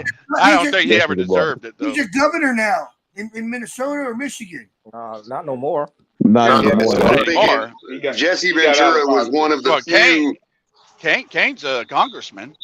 Yeah. Like Jesse Ventura is one of the maybe two wrestlers that actually had a credible acting career. Him and The Rock are like the only two that you could say are credible actors. Actors, yeah. Yeah. Oh, you wouldn't think Hulk Hogan would be, Cutler? Come on, man. You know you watched Over the Top millions of times, bro. you know you like them scenes with Zeus and them wrestling and shit. That's right. And you know what else Hogan come on, did? he was in Rocky. Remember, he was in Rocky 3, right? He was in Rocky 3. Wasn't Hogan the Tooth Fairy though at one time? Yeah. Yeah. He was a Tooth Fairy too. Hulk Hogan? The Rock was. Yeah. I remember that. He had an old movie. He was it was Hey, don't forget Hulk Hogan's also on the A team too. Shout out to He was on a good one, He was on Mr. the Polk. A-team. He was on 18. shout out to the Bushwhackers, bro. Oh, they were my favorite, man. I love that. I love them guys, man. I love them guys. Those There guys you go, should Shake be Buddy. out, man. Not to be upstaged by the sheep herders. Hey, but you know what? You know who never won a belt that's been a very popular $1 million man, Ted DiBiase. He never won a world champion belt. Actually, he did one. Andre the Giant won it from him, but they took it away from him. Because he came up with his own belt. Hey, do you guys remember who Andre the Giant shit on in the ring? Oh. He thought he had a fart and he ended up shitting on the guy. God. Oh damn. Is that for real, bro? Is that for real? Yeah. That's for real. Yes. Yes. By the way, my cousin Midnight Kenny, Express. shout out to you, brother. He says, who was better, Midnight Express or Rock and Roll Express? Oh, That's a good question. Damn. That's not fair. They're about I don't know, man. They're almost Which version of the Midnight Express? Exactly. Because there was several that's versions hard. of the Midnight Express. That's real hard. Yeah. Oh, Midnight Express. That was Jim Cornette's baby right there. Yes, it was. Early on. Who was the members? It was Beautiful Bobby and Yep. There was Stan Lane. Was one of them. Okay, Stan so Lane, I think that was the best Midnight Express. Yeah, By the way, that was the best version of it. And also, Can Shamrock ever win a championship? I don't think Ken Rock ever won it, right? Oh, wait. Yeah, he did. No, I think no, he he did. did. No, He he did? didn't. Yo, Shane, No. Ant, let's go back. He got the Intercontinental belt, but not the world, right? Yeah. Look. Okay. Hey, how about earlier? Shake asked about athletic wrestler that never had had a personality or whatever. Brian Pillman. I remember him, man. I remember him. He had a personality, but you knew the story with Brian Pillman, man. You knew that. That was a later version. I like Brian Pillman. That was a later version. Like I'll tell anybody, like the Hollywood Blondes when Stunning Steve Austin and Brian Pillman, they was killing it in the WCW. And people don't remember that. You know what Do I you mean? guys remember the guy that was Mortis? Chris Canyon? Yeah. That Who dude better than Canyon? fucking Who better than right. Canyon? That dude was good. You guys remember the name of that the first cross-dresser in wrestling? Oh my God. Adrian Adonis. Adrian Adonis. No, it wasn't Adrian. It wasn't him. I thought it was Goldust. No. This guy is God, I can picture him, but I can't. I don't remember. I know who you're talking about. Oh, you mean it wasn't Elizabeth? Yeah. What the hell? Actually, don't be making fun of Elizabeth now. Actually, they was married in real life. Actually, if I have to say somebody, it would be Luna Vachon. Oh my God, remember Luna Vachon? Yeah, she was crazy. She was bona fide crazy, because like that wasn't killing it that today, wasn't man. Oh, I remember who it was. Scary Sherry. Oh, I remember Scary Cherry. Hey, who was your favorite female wrestler? Hey, by the way, before we do that, you remember that Scary Sherry was the originator of Sean's theme music? She did the Don't forget, she also had she had the two black brothers. I ain't talking about Harlem Heat. Harlem Heat. My favorite woman wrestler is gonna have to be Lita. Hogan, I'm coming for you, nigga. How about one name we forgot to mention? Big Boss Man. Yep. Oh yeah, Big Boss Man. I'll give you another name y'all forgot. King Kong Bundy. King Kong Bundy. Hell yeah, man. Damn, though. He always just be going against Hogan. My favorite female was China. China, but she was King Kong Bundy was the big guy, was the big Van Vader before Van Vader was there. You know, like he was the big guy. He was the big guy, man. Vader was a problem. People gotta understand how crazy Vader was. Vader was a superstar. Was he before Big John Studd? King Kong. Big John Studd's like the rubber action figure, bro. He was the man. I like what about Stud, man. What about it wasn't China. Hey, what about former football player Ernie? It wasn't China. China the cross wrestler? Ernie Ladd played football too. Yo, how about Hillbilly Jim? Was huge. Oh yeah, Hillbilly Jim. He was another classic. They used to have a bunch of action figures of Hillbilly Jim. I got the all-time. He moved around, man. I got the all-time, Jake. Which one? I got the all-time, man. All-time, man. Chief J Strongbow, bro. There you go. There you go. Terry Gordy and Dr. Jeff Steve Williams.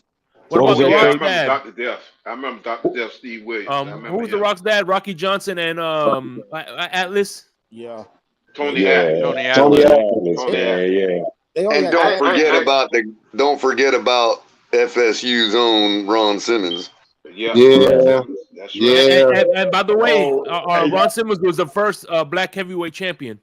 Yeah. Sure was. Also he went by Farouk, went with The Rock in the Nation of Domination. Absolutely. By the way, what pissed me off was because Farouk, even though he was the first black champion, he never wore that belt. Right, and that was a problem. Did anybody come up with Jesse the Body Ventura, man? We came up with the body. Here's one tag team, and they were actually tag team champions that everybody seemed to forget about. The Can-Am. Here's the Can-Am connection: Rick Martinez and Tom Zink. Wow, he did go there. Oh my God. The Can-Am connection. Oh, how about the fabulous Freebirds? Yeah. Or the Rock and Roll Express, Yes. who was the ones who still held the NWA title when WCW was going strong with the Wolfpack and all that. They brought up the Rock and Roll Express with their NWA tag team titles. Yeah. Because actually, they can't actually remember winners. They beat the Bulldogs. The Can-Am Connection actually beat the Bulldogs for the title. Yup, they sure enough did. Oh my God! And that was actually when Rock and Roll Express was big. That was their big rivalry was the Midnight Express, and Jim Cornette used to just tear them apart, man, in the regular shows, bro. You ain't kidding about that, man. That was some classic matchups, man. Yeah. Demolition took over though. Then the Bushwhackers came in and beat them and pinned them down. Yeah. They had a what's it called? Let's not forget the Road Warriors from Chicago. Oh, you can't. Road Warriors. That's what I'm thinking. Legion of Doom. The Legion of Doom. What about K-Dog? Road Warriors, man. What about the Steiner? Let me speak on this. Remember K-Dog, Conan? Conan. Yeah, he just inducted Rey Mysterio in the Hall of Fame. Yes, he did. He did? Yeah. Oh, okay. Yeah. Oh, y'all remember Ahmed Johnson? Ahmed Johnson. Oh man, the story between Ahmed Johnson and Ron Simmons, or how unprofessional Ahmed Johnson was, and would just sit there and try to take everybody's move and use it for his own. And what's interesting, Ahmed was actually a big enough name to be on one of the first video games that came out for wrestling. I know. We know. I think you get on a video game. I remember the original wrestling game. You get on a video game if you're part of a roster for during a certain time. So I think that's how he ends up on the video game, because he's part of the roster during the time of the game made. Hey, Sheik, I know I came in late, man, but how about my man Junkyard Dog? Y'all come up with him yet? Yeah. Oh, JYD. Yeah, he was never a champion either. he was never what shape. He was never a heavyweight champion. He was never heavyweight champion. Yep. He was one of the ones that never won it. Yeah. I'll give y'all another one. Y'all remember Mr. Kennedy? Yep. Oh, that's yeah. Oh, damn. I forgot about him, bro. He was Mr. Kennedy, What about the Wild Samoans? Mr. Kennedy. Jimmy Snooker, speaking of Samoa, he never won the title. Yep. No. What about Bobby Lashley? That's right. It showed that. Bobby Lashley, he won the title. Bobby Lashley won the title. But I'm saying, what you guys think of him? Which one? Jimmy Snooker?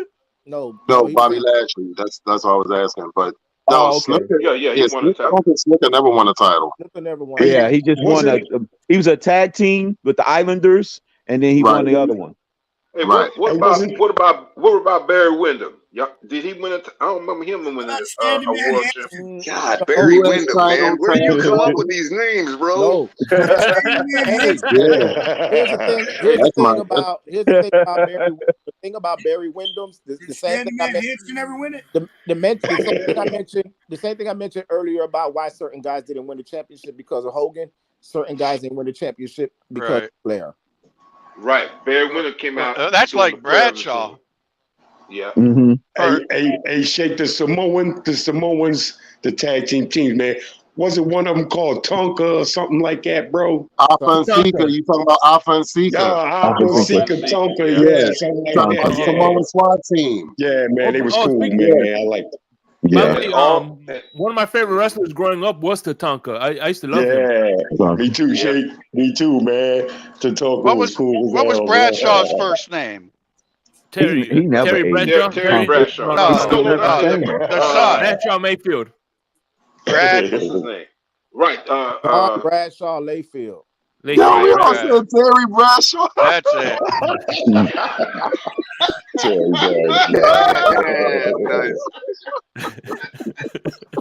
Hey, I tell you what, man. I tell you what.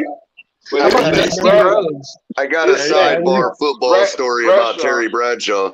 So a couple years back, I think it was 19, we played the Jaguars in the preseason. And it was on a Thursday night. And I was down there for the game, I was in the front row down in like the corner one of the corners, and it was a nationally televised night, so Fox Sports was there, and they had the Fox Sports crew set up right in the corner down where I was sitting. So I got to see all the crew, like Jimmy Johnson, Terry Bradshaw, all them guys were like 10 feet away from me, right? And freaking old Jimmy, he's sitting there, and his hair, it's like a muggy, humid South Florida night, you know, late summer, early fall, you know, and Jimmy Johnson's hair was absolutely perfect. Like almost like it was plastic. And Terry Bradshaw, though, oh my God, man, this dude looked like the chick from Throw Mama from the Train, man. Hey, you know, A Color, you know, like Mr. Paul, I mean, you know, with you guys being up in my age a little bit, you know, I think Terry Bradshaw, man, was a big reason why you couldn't, when you had a quarterback in the grass, that you couldn't wind around, man, and slam him. I think Bradshaw was the reason why they came up with that rule, being as though like when Joe Turkey Jones from the Cleveland Browns grabbed him by the shirt, man, and then winded up and slammed Bradshaw on his neck, man. You know, Bradshaw was down on the field, quaking and shivering and all that, man. That was a serious moment there. No, but by the way, I want to piggyback on the Bradshaw, the wrestler, because he recently was a manager in WWE. Yeah. Oh. He was a manager in WWE just recently. He had the guy with the bald head. Yeah, Baron Corbin. They were trying. Baron Corbin. Yeah. Yes. The thing is with Baron Corbin, they right now he's going through a crisis and I guess they don't know what to do with him. So it's like when he first came in, he was the lone wolf or whatever he was and whatever. Right. That's when he had the long hair. Yeah. Then he shaved his head and then he went broke. The storyline went. Yeah. When he went broke, I thought he was gonna get a push. Then it didn't work. He became like a little jobber, and then all of a sudden, like you said, he became broke. And then JBL. That's when NXT changed. Because remember, I think that's when Triple H went through his health issues. Right. He had a heart attack. Yeah, and Vince took over NXT as well, and so Vince was running everything, and then they just had JBL making appearances over there with him, with Baron Corbin, trying to see what fits in, because it wasn't working on Raw or SmackDown. They tried him over there on NXT. Then they got rid of Bradshaw. Yeah, didn't he get Ted DiBiase too? He ended up Corbin? No, who ended up with Ted DiBiase became a manager to somebody also too. You know what? He became Steiner Brothers. The Steiner Brothers. No. He was a manager to this guy with long hair. Baron Corbin. No, not Barry Corbin. This is not Barry Corbin. Because I can't remember this guy's name because his name has the word Trevor Lee or something like that. Goodness. Trevor Lee. This guy had long hair. Oh my goodness. Because he changed. He went to another wrestling after he broke up with the $1 Million Man. Yeah. Because the $1 Million Man was managing him for a little while, and then things didn't work out there. And by the way, who was your favorite jobber, Barry Horowitz or Brooklyn Brawler? Who? Brooklyn Brawler. Brooklyn Brawler? Yeah, I go with. He was a jobber. I'll never forget. Steve Austin needed a partner for his tag team, and then he went to Steve Austin. Why don't you pick me? You want me to pick you? Okay, and beat the shit out of him in the locker room. Hey, shit, you know what, man? I used to be cool, real cool as hell, man, with the Iron Sheets finish move, man. You know, he go stand over the guy, man, twist his mustache. Oh yeah, Ted DiBiase. Twist his mustache on both sides and see. and then put his finishing move on Shake, man. That was always get me, man. I like the Iron Sheik shoes. I like the shoes that he had. Yeah, they was cool too. You remember who this is? I'm gonna do something. Y'all can tell me who this is. 1, 2, 3. No. Who was that? I remember that. King Kong Bundy. King Kong Bundy. Yep. King Kong Bundy. That's right. Like no, count to 5. Do you guys remember Abdullah the Butcher? Oh yeah. You know what I like? You know what I like though, because even though wrestling is repetitive and it's a copycat thing like sports is, I like the fact that nobody has copied that from King Kong Bundy. Nobody. Right. That's the truth. I haven't seen nobody do that. Yeah. Where they actually count to 5. Nobody does it. Everybody does everything. Everything gets copied that you probably see now that you've seen back in the days, and you'll be like, "I've seen this before. I've seen that before. I've seen." Have you seen somebody else eat a turnbuckle like George Animal Steel? True. No. No. Eating that turnbuckle. Oh, that was so cool, man. But you know what? At the same time, though, they don't eat them or whatever because it's too easy to get taken off of the thing nowadays. Like before, for him to do all that, it was actually stuck to the thing. So that's why he was able to pull on it and rip it apart and whatever. Where nowadays, if you even just tug on it, you might just pull the whole thing off. No, I seen the match the other day where the guy got slammed into the corner and that same pad you talking about actually fell off. See that's what I'm saying. So, right. So it's not attached to the, just like you said, it's not attached no more. They got it. I guess it got strapped on there some kind of way, but it's not secure. I remember George Animal still eating the turnbuckle, and then Abdullah the Butcher coming out with a raw liver and eating it. What about the boogeyman? Boogeyman, bro. I went to school with the. I like the boogeyman. I mean, nobody else has ever laid a python on their opponent's body either. I mean, a snake could be trained and whatever. It's all good, but I mean, bullshit. I'm cool. I'm good. A snake can be trained. A snake can be trained, but George the Animal Steel, however, no. Hey, hold on. You remember when George the Animal Steel had an infatuation for Elizabeth? Yeah. Yes, I just watched it where he went over to Elizabeth in the corner. I just saw a clip of it the other day, and then Savage came up and freaked out. But that was a good match. You know what's crazy? But the boogeyman. Now I don't know if those were real earthworms or not, but they look like they were real. That's what I thought. So you can't fake that. I've heard from people that work with him, they said this man really sat there and eat live worms, like out of a cup. Oh man! Now, actually, I went to school with the boogeyman. His real name is Marty Wright. Yeah, I went to school with him in middle school down in Miami.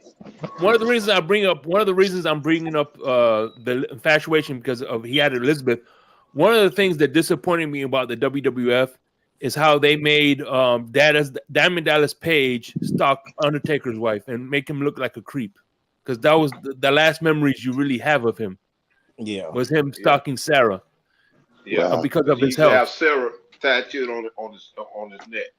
Mm-hmm. And he got it removed. He got it removed. Yeah, because they broke up. See, the Undertaker ended up marrying a lady wrestler from Florida. You said what? I forgot it. The Undertaker, after he left his wife Sarah, he married a lady wrestler that's from Florida. That's a lady that has blonde hair. Selma Cool. That's it. That's her. Yeah. That's her. See what happened was if I was the Undertaker, I have Sarah right here, and after we got divorced, I'll put "is a bitch" on the bottom. Good grief, Shane. There you go. So, is there anybody, since we're getting afternoon now, Shaken, I know you probably want to close it down. Is there anybody that we have forgot to mention? Anybody? Like, I think we've ran through just about everybody we all grew up watching, man. Yeah, but there's a lot of people. The great Kabuki. Paul, yeah. Oh, somebody mentioned earlier about speaking of Great Kabuki, because I remember somebody mentioned earlier about the Great Muda, and we were talking about this stuff that they spit and whatever out their mouth and whatever. It's food coloring. Right, right. Well, that's his daughter's in. That is not his daughter. I know what you. No, she plays. She's a wrestler now.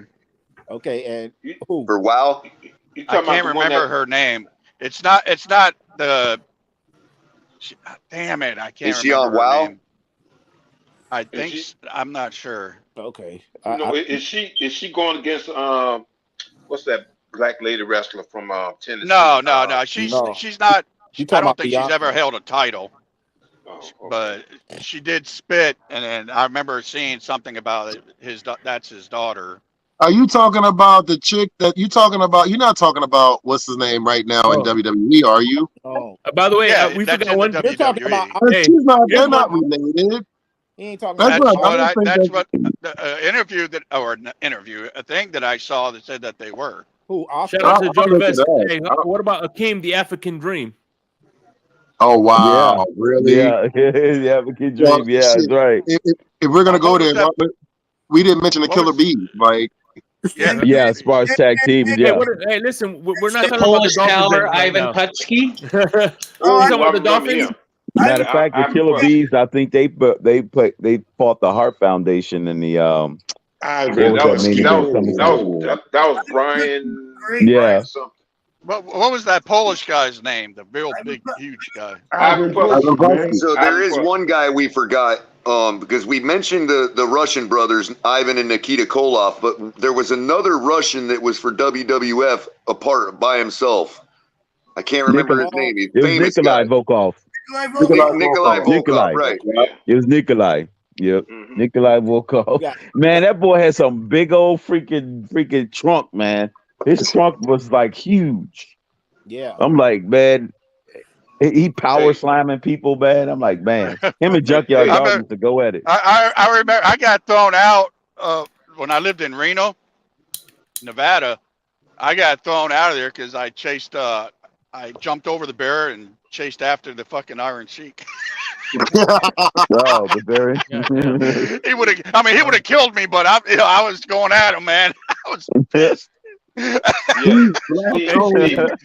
about I got tackled. Steve Blackman. Martial art expert. Was Stan the Man Hansen the same guy as Stan the Man Lariat, or were they two different guys? Oh, that's a good one. Stan Hansen and Stan what? Stan the Man. I don't know. I think so. Yes, I think they are the same person. Yeah, what about Stan the Lariat Hansen? Because Stan Hansen was known for his lariat. He was known for that. Yeah. That lariat was one of the most deadliest lariats in all of 80s wrestling. I don't care what anybody says. Oh man! Oh, remember the Assassins? Yeah. Who's the guy? Pile driver too. Bruiser Brody was one, and then he had the Barbarian. I think they were partners for a while. Yeah. Yeah, because they used to go against the Road Warriors when you're talking about the Barbarian. He came out Yep. the Road Warrior days. Yeah. I bet some of the moves these guys came up with, like the pile driver and all the names they came up with for all their different moves that would knock the guys out. Well, you got to think at one time in wrestling, they outlawed the power driver because guys wasn't executing it correctly. Well, I was just going to mention that you mentioned about Vader being a problem earlier, and I wanted to mention he's the one that broke Mick Foley's neck with a pile driver on the concrete. Hey, my friend almost broke my neck. Let's remember, Stone Cold got his neck broken from it. Yeah, from Owen Hart. From Owen Hart. This is right out of Mick Foley's book. When he came back after healing from that injury, the first night he was back on Monday night was on WCW, and he's scheduled to rematch Van Vader that night. Van Vader pile drove him again on the concrete, except he got up this time. And he said that during the match he thought it was so great the way it worked out. He ended up losing the match, but it wasn't the point. He was expecting to get back to the hotel room. This is what he wrote in his book. he was expecting to get back to the hotel room, watch the show, and he was imagining a guy like Jim Ross or somebody talking up the fact that he stood up after getting pile driven a second time by the guy that broke his neck the first time. Okay. And he was picturing Jim Ross, ladies and gentlemen, he's moving his arm, he's standing up, and he was picturing this whole thing that that somebody like Jim Ross would make that the actual, the accomplishment of the match. Right. Mm-hmm. He said he got back to the hotel room and watched the show. And he said it was Bobby Heenan and Shivani calling it, I guess. And he said that Bobby Heenan made some flippant comment like, oh, that must be Excedrin headache number 10 or something. And that was it. And he said at that time, he knew his time at WCW was finished. Yeah. Hey, Shay, did somebody have a finished move that was called the chicken wing, man? Yeah, that wasn't that Terry Taylor. Yeah, Terry Taylor ran the chicken wing. Yep. Okay, by the way, I'm gonna rotate somebody in real quick for Big Nick. Anybody? No, I just want to say one thing. You can drop me back. You can always drop me back. Okay, hold on. Color say he'll come back. All right, I'll be back. I'm gonna just bring up Nick. All right, hold on. Stick around for final thoughts, though, Color, please. Sure thing, man. Sure thing. All right. Anybody know what happened to Snoop cousin Sasha Banks? She injured herself in a New Japan match. She injured herself because the match between her and Willow for the New Japan Strong title. That match was somebody. She has a broken ankle. She has a broken ankle. She's on the shelf. She has a broken ankle. Yeah. Okay. I was wondering what happened to her. Yeah. Bob Backlund. I remember Bob Backlund. Bob Backlund was a natural wrestler. He was back with Bruno Sammartino. Yeah. The way she dropped off the ropes outside the ring. Okay, so that's she lost her balance. Yeah, she lost her balance. She was doing some move on the ropes, and she lost her balance, and then ended up falling outside. But she landed on her feet. Yeah, I never thought she was that good. I just don't see this. I just don't think she has the coordination. I think her looks out of there. She's small. Yeah, she got some looks though. She's small. She may be small, but she's fine. I just don't think she has the overall coordination. Like her matches look too scripted. Like Charlotte carried her every time. Charlotte carried her. I don't care what nobody says. Charlotte carried her every single time. Hey, Charlotte can't carry a match. But Charlotte did say this. I've heard Charlotte say that Sasha is her steamboat, like Flair had Ricky. Yeah, because Sasha was the rock of the women's division. Mm-hmm. Yeah, character-wise, popularity-wise, like gimmick-wise. That's why they look for people that can elevate their star power. They don't, But you know what? If she want to go, she gonna go with Oscar. She gonna go with Becky. I mean, not Becky. Well, yeah, Becky, but she gonna go with. I'm talking about Charlotte. Charlotte's gonna go with Oscar, Bianca Belair. She's gonna go with people like that. But she's gonna carry your girl. She's gonna carry Mercedes Moné. Yeah, she's gonna carry. Hey, Shay. How about Bam Bam Bigelow, man? Anybody come up with him? Yeah, Bam Bam. As a matter of fact, one thing I brought about Bam Bam Bigelow was I said. Bam Bam Bigelow, for a guy his size, he to move like Rey Mysterio was impressive. Yeah. He was a tremendous worker. Well, you know what manager I haven't heard? Who's that? Fuji? Holla. Who's that? No, I already. Yeah, Teddy Long. No, Teddy Long. Teddy Long. Teddy Long. What about Mr. Fuji? Yeah, we never mentioned Mr. Fuji. Oh, no, I say. Slick. Who's not Slick Rick? Who's the Slick. Reverend? Reverend Slick. Wasn't there Bobby Sherman was the manager? Reverend Slick was another one. Reverend Slick was horrible. Just like as a manager, Teddy For the Long. love. Teddy Long had coffee, but Teddy Long was the better referee. Yeah, it was. No, I'll give y'all another manager y'all didn't mess with. I actually like Teddy Long as a general manager. That's when he shined. Yeah, because he booked everybody against the Undertaker. I feel like Mean Gene is the best announcer though. Mean Gene. Of course, yeah. Mean Gene, Y'all keep Mean Gene and then Ross. He was the best reporter. He wasn't the best announcer. The best announcer. Yeah, he was the reporter. He won top 10 in announcer. He was the best reporter. So y'all keep forgetting Magic Paul Ellery. The best announcer. The best announcer. Eric Bischoff was the best announcer. Who? No, Bischoff. No. Gordon Solie was the greatest announcer. No, Gordon Solie was Gordon good. Solie. Yeah. Gorilla Monsoon, yeah, Gorilla Monsoon. Gorilla was good, but the top, like to me, the top 5 is Gordon Solie, Vince McMahon, Gordon Solie, Vince McMahon, JR, Tony Schiavone, and I'm talking about as the lead announcer, Tony Schiavone and play-by-play announcer. The professor Mike Tenay. Yeah. But I liked. Yo, I'm sorry. I had to pop Ron out real quick. Mean Gene Okerlund. I can't believe you guys. We forgot about Mean Gene Okerlund, man. Damn. Yeah. Pause the announcement. Yeah. Mean Gene. The classic Mean Gene Okerlund. And also, did we forget Mouth of the South? I mentioned Mouth of the South. Did we? My manager. All right. Hey, Ant. Yeah. Yes, sir. Hey, Ant, remember? Your mustache is crooked. No, what's that from? Mean Gene and Oh yeah. Your beard is crooked. I just put you in that. Yeah, your beard is crooked. Yeah. That's why I said it. You said it to me. Mean Gene and Randy Savage, right? Yeah. Randy Savage used to be. Well, I keep saying Undertaker is my favorite, but that's only because Randy Savage is dead. But he's my ultimate all-time favorite. Am I putting you in the back, or is that somebody putting you in the back? Why is it? Actually, did you know that Randy Savage? I didn't realize we had less than 10, bro. Okay. You had already brought Ron back up. Hulk Hogan and Randy Savage hated each other in real life. Yeah. Y'all don't remember? Hogan was a snake. Wait. Was a snake. Randy was a straight up dude. Hey, is it too soon? Is it too soon to say smash into a tree limb? Slim Jim. Oh, Slim Jim. Oh, scratch into a tree limb. Oh, damn. Wait. It's not too soon because that's not what killed him. Does anybody remember before he hit the tree? Before Savage? Right. Does anybody remember before Savage passed away? A couple years before then, he had a diss song where he dissed Hulk Hogan. I remember that.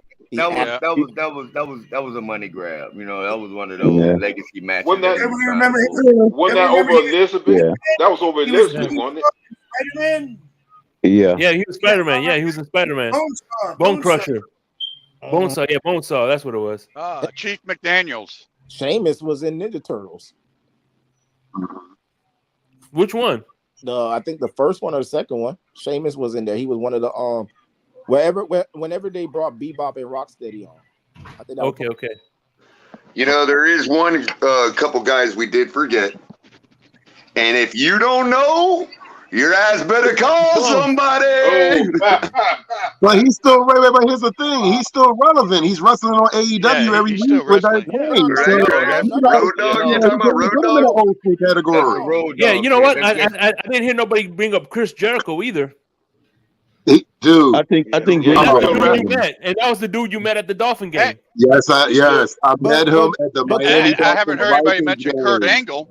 But I thought Kurt Angle. Kurt Angle. That's one of the wrestlers. A lot of these guys wasn't brought up because we mentioned them about what? What are them just mentioning them for? A lot of those guys, we're bringing up names. That's all. A lot of those guys, but look, a lot of those guys wasn't brought up because we were trying to find out who wasn't champions.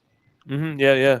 So that's why we stayed away from those guys. Now we would just stay on whatever we talking about. Then these guys would have been brought up sooner. That's true. But I think Jericho just wrestled Sting the other day. He did. Yeah. That was the first time ever.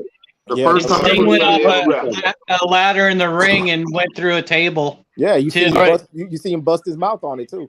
I have a question for the panel. Do you think John Cena deserves to break Ric Flair's record? Yes or no? No. I'll answer no, and I'll tell you why. I'll tell you why I answer no. Because to be honest with you, I ain't never seen one single John Cena match, and I don't really care to. Oh, well, you missing out. Wait, listen. No, he was good. Like when he was going when he went up against what was the name of that fucking Look, there was a whole bunch of them. He's an announcer now for A&E or whatever, AEW. The Nexus. The He Nexus, single-handedly yeah. destroyed the Nexus. That's when he shined. No, man, are you crazy? You forgot about John Cena? Era John Cena? Thugonomics? Let's be honest. When John Cena first got on the scene, his first big rivalry, like those things, like what really put him over the top when Brock Lesnar broke his arm, he came back with the FU. Right. He had awesome matches and rivalries against Edge and Randy Orton and he JBL. wrestled the best. JB, are you serious? That JBL and Randy, John Cena. Oh yeah, you're right. We forgot the Edge. We forgot Edge and Christian too. Forgot about that. Edge and Christian, but John Cena had some of the best rivalries. He had 4 of the biggest rivalries, and we're not going to mention the rivalry he had with Triple H. I mean, John Cena is the reason why right now wrestling was dying. Like the Attitude Era was going away. You guys talk about all the big stars was going away. John AJ Cena, Styles. He's the reason why WWE is worth what it is now. John Cena. They watered down. Y'all forgetting the Hardy Boys. Yeah, we did. We remember we brought them up they were jobbers. Yeah, they were jobbers. The Hardys. When they were jobbers. Woo! But man, you better go watch like Royal Rumble. Yeah, no. I used to watch Raw, but they used to. But here's the thing: they didn't wrestle together. They wrestled separately. Yeah. Well, today they wrestling after together. they debuted. When they debuted, I think the night they debuted, or 2 nights later, or 2 matches later, they was the champs.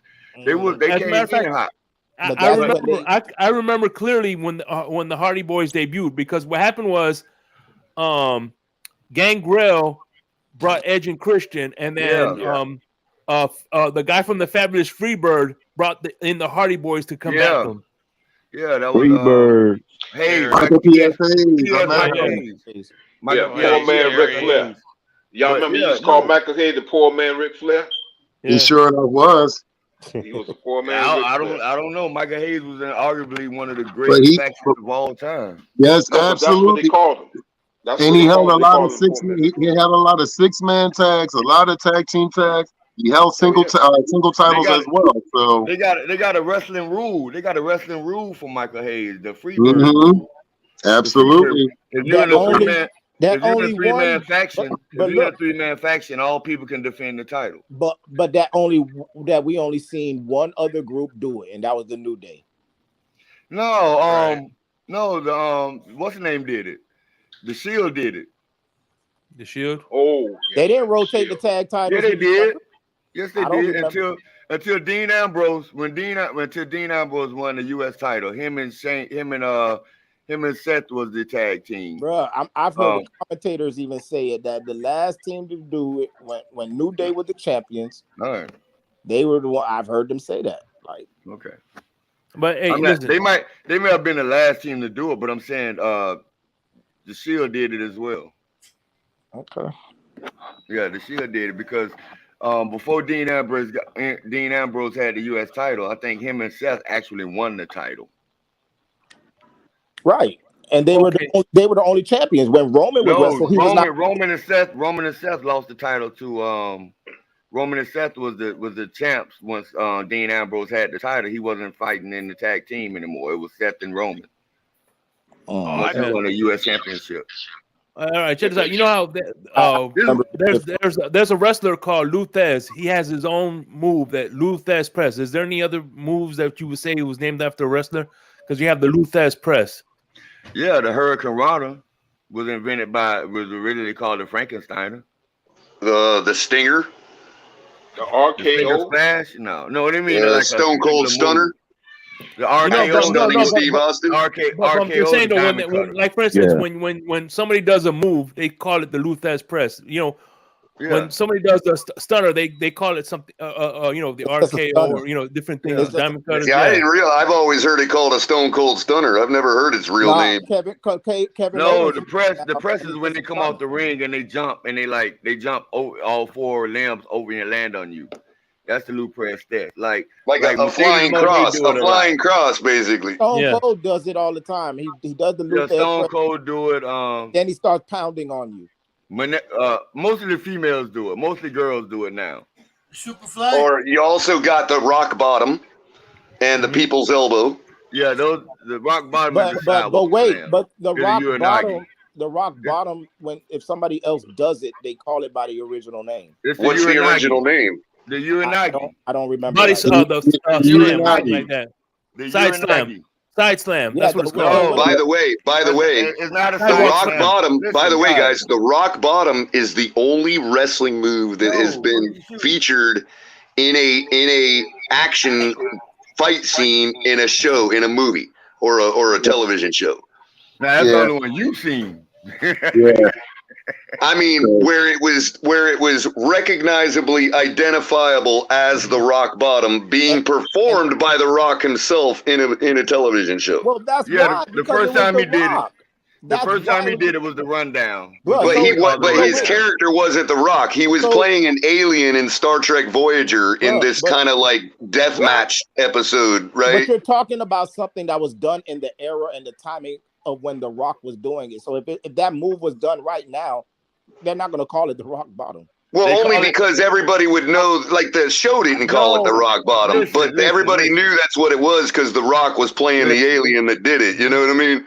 Listen, the move is called, and the Rock didn't invent it. He just got the move. The Samoans been doing it. The move is called a Uranagi. It's called a Uranagi. All right. Uranagi or the Exploder. Jun Akiyama also using a variation of the rock bottom in All Japan Pro Wrestling. Okay. The sidewalk slam. The sidewalk slam is different. Like I said, Booker T was doing it before the Rock. Yeah, It's just like the big boss man invented the sidewalk slam. He did the sidewalk. What about the inverted pile driver known as the tombstone pile driver? Exactly right. Yeah, that's what the Undertaker used, the inverted pile driver. And by the way, I heard you guys only one company, maybe later on, like in this century, this decade, that they banned it, but only one company officially banned the pile driver, and that's the WWE. Absolutely. Yep. The only ones that don't use it. Other companies are doing who was it with the whole train? Oh, that's the Godfather. The Godfather. The Godfather, yeah. That was the final character. What's funny is, you know how Triple H had a click. Was his first character, Papa Singer. Yeah, Triple H had a click with Shawn Michaels, Triple H, all that. Undertaker had his click. It was with the Godfather and Yokozuna. They were buddies backstage. Yeah. Oh, backstage, but Undertaker's first faction. His first faction was the Ministry of Darkness. Yeah. And then it became the corporate ministry. But what Shape is talking about, real life cliques that were backstage, like the clique with Shawn Michaels. Like who was all having a beer with each other at the bar after the show. Yeah. Well, the Undertaker and Brock Lesnar supposed to be close behind the scenes as well. Well, and I can imagine nobody was having a beer with Kurt Angle after the show. I don't know. They were having a glass of milk. Nah, they were having some Percocets. Undertaker was the Godfather of the locker room. That's damn, Big Nick coming off the top. We wasn't trying to go there, but damn. I mean, the man broke his neck like 4 times. I can't blame him, man. He was on a lot of Yeah, but look at the movie he made, jumping off the ring using his head as a battering ram. I mean, I used to be scared for him doing that. Wait a minute, it was another wrestler used to do that. He's one of the greatest workers in history, though. Kurt Angle is one of the top 5 all time in the ring. One of the top 5 all time. But part of that because he was a true Olympic winner. Junior, go and have put on your shoes now. Yeah. Mark Henry was also an Olympic winner. I mean, absolutely. Yeah. And truly one of the strongest men in the world. The man still holds records to this day. Mark Henry. Yeah, no, he didn't even qualify for the Olympics, but I get you though. He tried out. Is there a match that you guys never saw that you guys would have liked to see? Like Sting versus Undertaker? You know what? I would like to see the Road Warriors go against the Brothers of Destruction. It couldn't be in the wrestling moves because the Road Warriors couldn't do none. It had to be straight meat fest. Mm-hmm. Wrong foot. Mm-hmm. Yeah, I'm kind of like with the advantage with the new guys and the way they can move and work. I'm kind of hard on the old school guys because we realized they couldn't do nothing but clothesline, body slams, and leg lariats. So I'm The Big Show used to go off the top rope early in his career. Yo, how about Legion of Doom versus? No, I'm sorry. How about the Four Horsemen versus DX? Ooh. Damn. Yeah. Heel versus heel. Ole Anderson with Ole. Yes. The Ole. And Tony Yeah, you're right. Telly Blanchard, Ole Anderson, Arn Anderson, and Ric Flair versus D-Generation X. Yeah, I like it. Whatever happened to Tony Blanchard's daughter? Because he had a daughter that was in wrestling. I can tell you this. Nobody want to hire because she's a racist. Yep, exactly. And she had an incident in Japan where she sat there and called a woman out of her name in Japan, and she had an incident here in America, and she is very difficult to work with. Wow. That's what it comes And then she beat up her husband right before she was getting ready to get signed. Yep. So they backed off. How about the Ministry against the NWO? Damn, beat up her husband, huh? Is she available? Yeah, dude. She's a humdinger, yo. And the thing is, Color, she was like the next best thing. She was gonna be the next big thing. Like the whole path was really painted for her. And then she just really shit the bed with her attitude. Was she in AEW for a little bit though? No, she never got the debut. Hey, what about the Ministry versus the NWO? The Ministry is gonna. I mean, depends. Like, the Ministry gonna kick their ass. You know who's in the Ministry? Undertaker, JBL, and Farouk. Man, please, wasn't even gonna be close. And Viscera too at one point, right? Viscera, yeah. Yeah, that's right. That was a sucky Ministry because Viscera was sucky. Yeah, actually, Viscera versus the Flock would have been a good pairing. Remember the Flock? Yeah. Raven. Yep. Yeah, Raven was too ahead of his time. That's why he didn't really work. He was too ahead of his time. He should have been a sports entertainer and not a sports wrestler.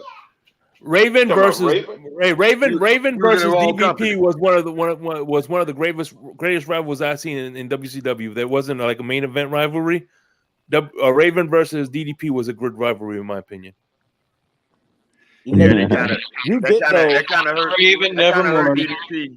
That kind of hurt DDP for a long time though, because Raven was very particular on his booking, and he just didn't lose, and that kind of hurt DDP for a while. But Raven was saying he was doing it to build up an ultimate heel against the ultimate face. He was trying to help DDP. But the wrestling crowd is, if you lose, man. Oh, we forgot about the Briscoe brothers. Oh shit. Jack and Jerry, my first favorite all-time group. What about we just had some? Yeah, we get to him. I know Briscoe was one of the cronies. What was the other crony? That was Vince McMahon's lackey. Pat He had Patterson. two lackeys. Pat Patterson. Yep. There was Brad Armstrong. He was a wrestler. I mean, he was but Scott Armstrong that's Billy Gunn's brother. I mean, that's right. Brad Armstrong wrestled, and he was a referee for a while too. Well, I remember Armstrong is one of the most influential families in wrestling. Them and the Grahams. He died, right? Oh yeah, Bob Armstrong. That's right, the Graham brothers. That's right. Bullet Bob Armstrong. Bob Armstrong. Yeah, Scott Armstrong. Yeah, Brad Armstrong. Hey, if you talk about family, let's talk about the Maivia family. That's a freaking. Oh man, that goes way back. Come on, man. A whole bunch of them. We be here all day talking about that. Yeah, dude. I seen a video where the Usos were talking about the whole thing, whole bloodline or how that. And didn't they try the angle with The Rock, claiming he was like a son of that guy, like when he first started out? Wasn't that their angle with him? No, that is his grandson. That's his grandson. Yeah, that's his grandson. He came in as his grandson. That's Chief Maivia's grandson. I mean, for real life, Dwayne Johnson is his grandson in real life. Yeah, that's a real life. That's real life. Because what happened was Rocky Johnson married Peter Maivia's daughter. There you go. He married Rikishi's sister. Him and the Usos are actual cousins, first cousins. Mm-hmm. Wow. And is Samoa Joe related to any of them? No. Okay, so he's alone. Yeah. Samoa Joe Samoa Joe is only called Samoa Joe. He doesn't have any like Samoan characteristics in his character. His name is Samoa Joe. Well, just like So it's kind of like John Wayne playing Geronimo. I got one better for you. It's like a Canadian playing a Cuban, Razor Ramon. Right. That's like a Canadian ska band, bro. No, that's like Chris Chavis. I thought Razor was Puerto Rican. That's like a blue-eyed white guy playing Tatanka. Mm-hmm. And well, that used to happen, Big Nick. Like, who was it that played? Somebody played like Cochise or somebody or Geronimo that was like a white guy because they didn't have no. Right, they didn't have no minorities as much back in the Hollywood in the 50s and 60s, so they just painted up a white dude. Color, words matter. It's not they didn't have them. Well, they suppressed them. I got you. I got you. Well, it's like in Scarface, the movie Scarface. I could think there's like 3 genuine Cubans in the movie. The rest were Mexicans and Italians. And none of them would have played Tony Montana better. Right, and also there's a very famous act. Well, not famous, but he's up and coming. Been playing a lot of roles like that. He played a Mexican in The Alamo, and he played a Cuban drug dealer in Bad Boys 2. Who's that? The guy that played the Cuban drug dealer in Bad Boys 2. That guy. He played in The Alamo as a Mexican. But he is Hispanic though. He is Hispanic. Oh yeah. But I mean, if you're talking about in the Latin world, I'm pretty sure Cubans don't identify as Mexicans. You know what I mean, and vice versa. Yeah. Like for instance, if I can hear something, when I hear something, like for instance, the people that don't know Spanish, you don't understand. But if I hear someone speak Spanish long enough, I could tell where they from. You guys ever saw the movie Marked for Death? Steven Seagal? Probably. Man, the only thing I remember about any of Steven Seagal movies is bones breaking. Right, everything had a neck. Right, he broke everybody's neck, man. That was all you got was neck breaking. That and that girl popping out of the cake. And Marked for Death, they had a bunch of American black men playing Haitians with Jamaican accents. Right. Hey, at least in Bad Boys 2, they used real Haitians, you know. I don't even know if they did. I don't know. Hey, you don't. They could have been a Jamaican crew for all we know. What's funny is, in Grand Theft Auto Vice City, there's a Haitian. One of the Haitian bosses was played by Miss Cleo.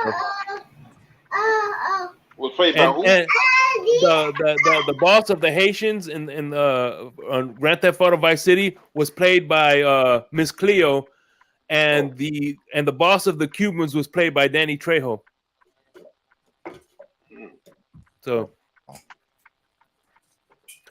but anyway, we about to wrap this up, man. I appreciate everybody who joined me, man. Once again, man.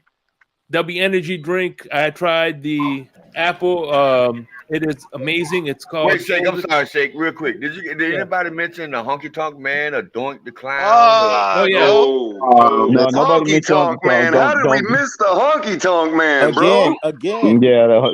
Listen, my grandmother liked to help him. Hold on. He never won the championship. Junior? No, he never won. He was just intercontinental. From the Hillbilly family. Hillbilly Jim. Yeah. Anybody mention Junior? Yeah. Not Junior, but we did mention Hillbilly Jim. Yeah. So, how about the Wyatt family? They can't stay on TV. Mm-hmm. Yeah. Yeah, that's part of Bradshaw's cousins. That's Mike Rotunda's sons. That's Rotundo. That's Mike Rotundo people. That's Black Jack Wyndham's grandson. Yeah. Black Jack Mulligan, yep. Black Jack Wyndham. Barry Wyndham and Barry and Kerry. Barry Wyndham's nephew.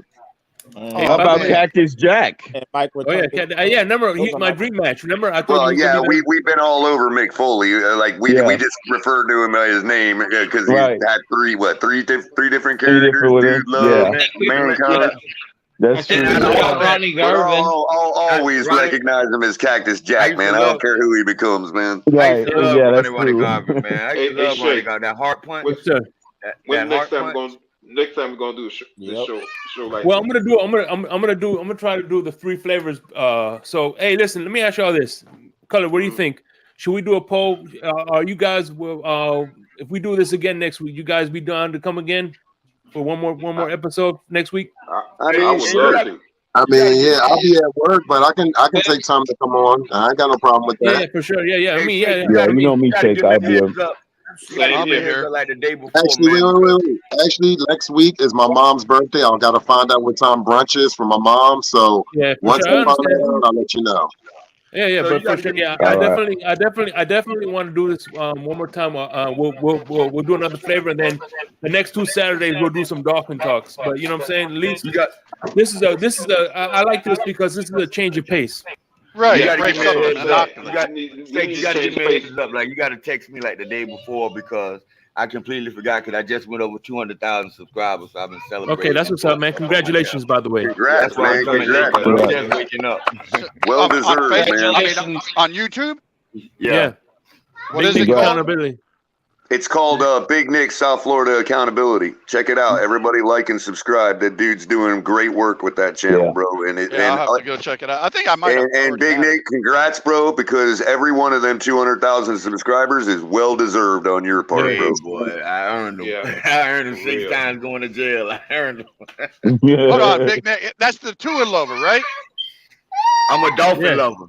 I just had to say it, though. I'm a dolphin. But did anybody talk about? I was gonna say the wrestling talk is actually pretty refreshing, Shake, because we did so good for so long today. Check it out. Hold on, guys. Go ahead, Color. So the wrestling talk was actually very refreshing because we were able to talk about a whole boatload of Samoans without bringing up Tua. Good grief. Hey, that's the first. Hey, oh my goodness. Hey, don't forget. Don't forget the other Polynesians, Barbarian. Yeah. Barbarian. Right. That's right. He's Tongan. Did anybody bring up? Yes, I probably should correct myself. I meant to say Polynesians because obviously not every Polynesian is a Samoan, so I do need to correct myself. Yeah. But yeah. Look, all Samoans, like the saying goes, all Samoans are Polynesian, but not all Polynesians. Right. Yep. Just like the square and the rectangle, man. Mm-hmm. Did anybody bring up the gorgeous ladies of wrestling? Of course. Yeah, I mentioned Olympia. I did mention the new version of it. I mentioned it, Big Nick, when I said Olympia. Yeah, and I also mentioned the new incarnation of it, which is Women of Wrestling. Remember when I said the first transgender? Hold on, guys. Next week, we'll start off the show with that because we got to wrap this up, man. You know what I'm saying? One more thing. Just one thing. Remember when I said the first cross-dresser? Yeah. Gorgeous George is who I was thinking of. Gorgeous George. Gorgeous George. You talking about Adrian Adonis? You talking about Adrian Adonis? No, Gorgeous George. But so I'm gonna let you guys go after this. I know you're trying to wrap it up, Shake. I want to ask you a question. I got to get going too. I see a guy on the panel holding my belt, so I want to see if he's worthy of it. Who, if you had to say the face of sports entertainment, not wrestling, sports entertainment, there's a difference. Who would you guys say is the face? Who's the start? Who put it on the map? Ooh, that's a broad question. That's a very broad question. Who put it on the map? All right, y'all. I'm gonna have to say Hulk Hogan. I'm gonna say Rune Arledge from ABC Sports. No, Andre, look, what put it on the map the way we know it today is Andre the Giant versus Hulk Hogan. When Hulk Hogan body slammed him, and that was actually the winning the match. Forget the belt, who won the belt. It was the fact that he was able to body slam the guy, and that's what made it entertainment. That's what set off the whole entertainment aspect of it. He broke half of his vertebrae. That was wrestling. I'm gonna tell you who it was, man. Who it was. And once I tell you that, all you guys gonna go, yeah.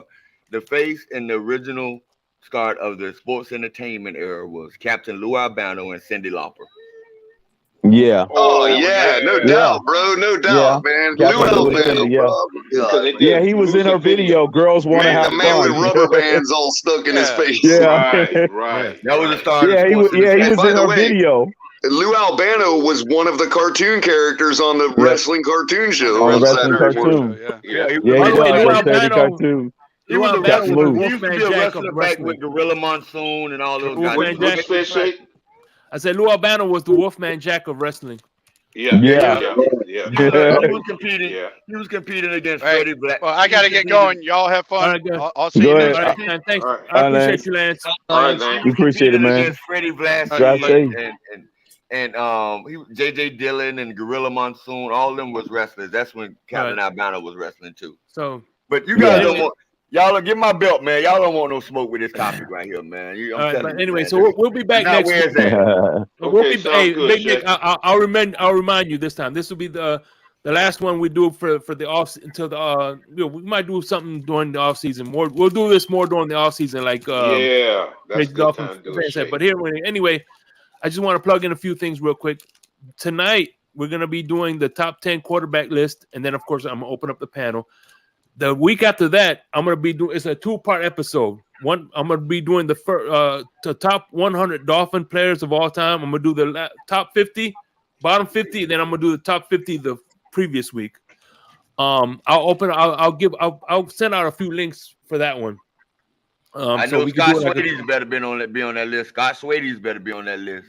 Yeah, and then so anyway.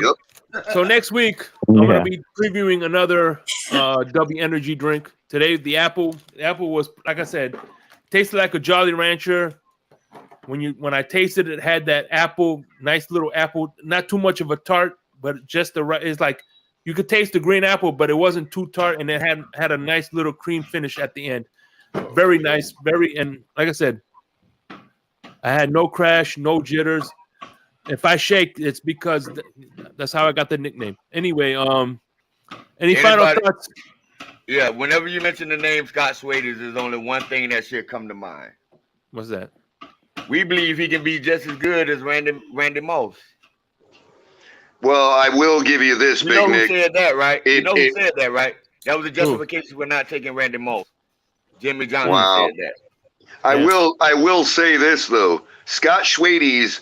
If the roles were reversed and time was reversed, and Wes Welker would have come before Scott Swady's would be the one we're talking about as Wes Welker today. Hell no, man. Scott Swady's had 2 years in the NFL. How you gonna say that? I'm saying though that we did him just like we did Welker, and he would have eventually went to the Patriots like Welker did, and Brady would have made him a star like he did Welker if the situation were reversed. But anyway, we should have took Randy Moss, man. We should have took Randy Moss with Dan Marino, of course. But anyway, anybody final thoughts before we get out of here? Who wants to go first? No, it wasn't Dan. Was it Dan Marino? Or was it? With Dan Marino. Okay, Dan Marino's still in the league. But any final thoughts? Go ahead. This was a great show. Like I said, we need to do this more. During the off season to help us get through the off season until season start. It's a pleasure being on here with all you guys. It's like being with the brothers. So I enjoy it fully. Yeah, because I'm only gonna do one more because this is the one more weekend before the training camp. So we'll get it in before training camp. So my brother, I appreciate Dolphin Winters. I appreciate you for the story and sharing. By the way, I'm gonna chop off that little story that you told me, and I'm gonna make it its own video. So, any final thoughts before we head out? Man, Shake, thanks for coming up with the idea. Gentlemen, it was a pleasure doing this with you guys. And to all the people that was watching on the panel, thanks for supporting the guys here at the Finn's Tailgate. This Cutler said it perfectly, man. This is like a breath of fresh air to be able to sit there and talk about pro wrestling, past, present, and, stuff that we didn't cover. I can't wait till next week. I will make time while, some way, shape, or form, I'll make some time because I really want to talk because there's a whole lot of other stuff that we haven't talked about. But Yo, Shake, thank you again, man, and I'm looking forward to doing this again, man. Appreciate Ron y'all. Levy, Ron Appreciate you, winners. Thank you. By the way, Ron Levy, I don't know if you know this, Dolph Winters, but Ron Levy is Chris Berman's burner account. Wink, wink. Come on, give it to us, Ron, for your final thought. Give us the he could go all the way, bro. Come on. No one circles the wagons. So I'm gonna leave with this parting thought. I'm gonna leave with two parting thoughts. The first parting thought is, as of right now, the greatest in-ring, in-company actor that I've ever seen in all of pro wrestling right now is Roman Reigns. He's the greatest actor that I've ever seen in a wrestling company. As far as his performance in wrestling, he's awesome. He's come a long way, and I just think like this man has taken the acting portion of his character to another level. And my second thought is the Miami Dolphins will be this year's representative for the ALC in this year's Super Bowl. Yes, sir. Yes, sir. Hey, Joe, my man. Any final thoughts? Because I know you're not going to be here for Dolphins talk. So, Cowboys fan, by the way, so you know. Yeah, everything he said about Roman Reigns, I agree. This is the best Roman Reigns we have right now. And seeing where he came from, being like kind of the third wheel of the Shield to not really the third wheel, but just really being the muscle of the Shield. He couldn't talk. Yeah. He couldn't talk. Yeah, he couldn't talk. And, now we go from that to this. WWE is really trying to do what they said they were going to do, and that is to try to make him be the greatest of all time. Yeah, for sure. That's why they made him run through everybody the way he did. A lot of people don't like it. Maybe people would feel differently. He was a good guy, but I think he should have came out as a heel. That's the problem. He should have came out as a heel. But see, that's the thing. If you notice this real quick, he's the new John Cena. He's just opposite. He's just the bad guy. Right. John Cena, remember, John Cena came in as a bad guy. No, hold on. I'm sorry. He came in as a face, but it didn't last long. Remember, Ruthless Aggression when he snapped. It didn't last long. They put him straight to heel. Yeah, and so they had to do that to try to get some type of heat. So when he comes back, they needed the people. They needed the people to react. That's what they look for. For people's reaction. So if you get booed, you're doing something right. So yeah, for sure. Hey, Ron, real quick. He's better than The Rock now, though. As far as in-ring acting, he's better than The Rock. Roman Reigns. He's just real quick, Ron. You have any final thoughts before we head out? I just want to thank you for having me again, Shake. I've been out of touch for a little bit, but I'm back now. And, it was good to have a refreshing subject. Bring back some of my childhood memories. Yeah, I'll be back on tonight. So all right, I'll be on tonight then. Bruiser Brody. Hey, Green Rat. I saved Green Rat for last because one reason only. Listen, I'm gonna stake claim to this. I am the founder of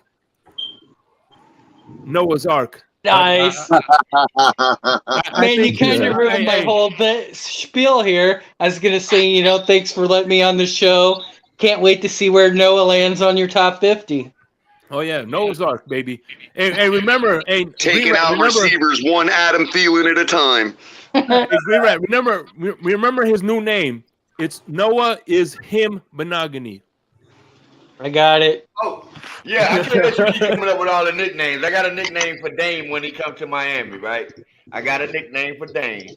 What's that? Dame Miami Heat. Dame Miami. Okay. So, all right, man. With that being said, on that note, fins up, and I'll see y'all tonight, baby. Fins up, man. Thanks, Shake. Fins up, Shake Money. Nice show.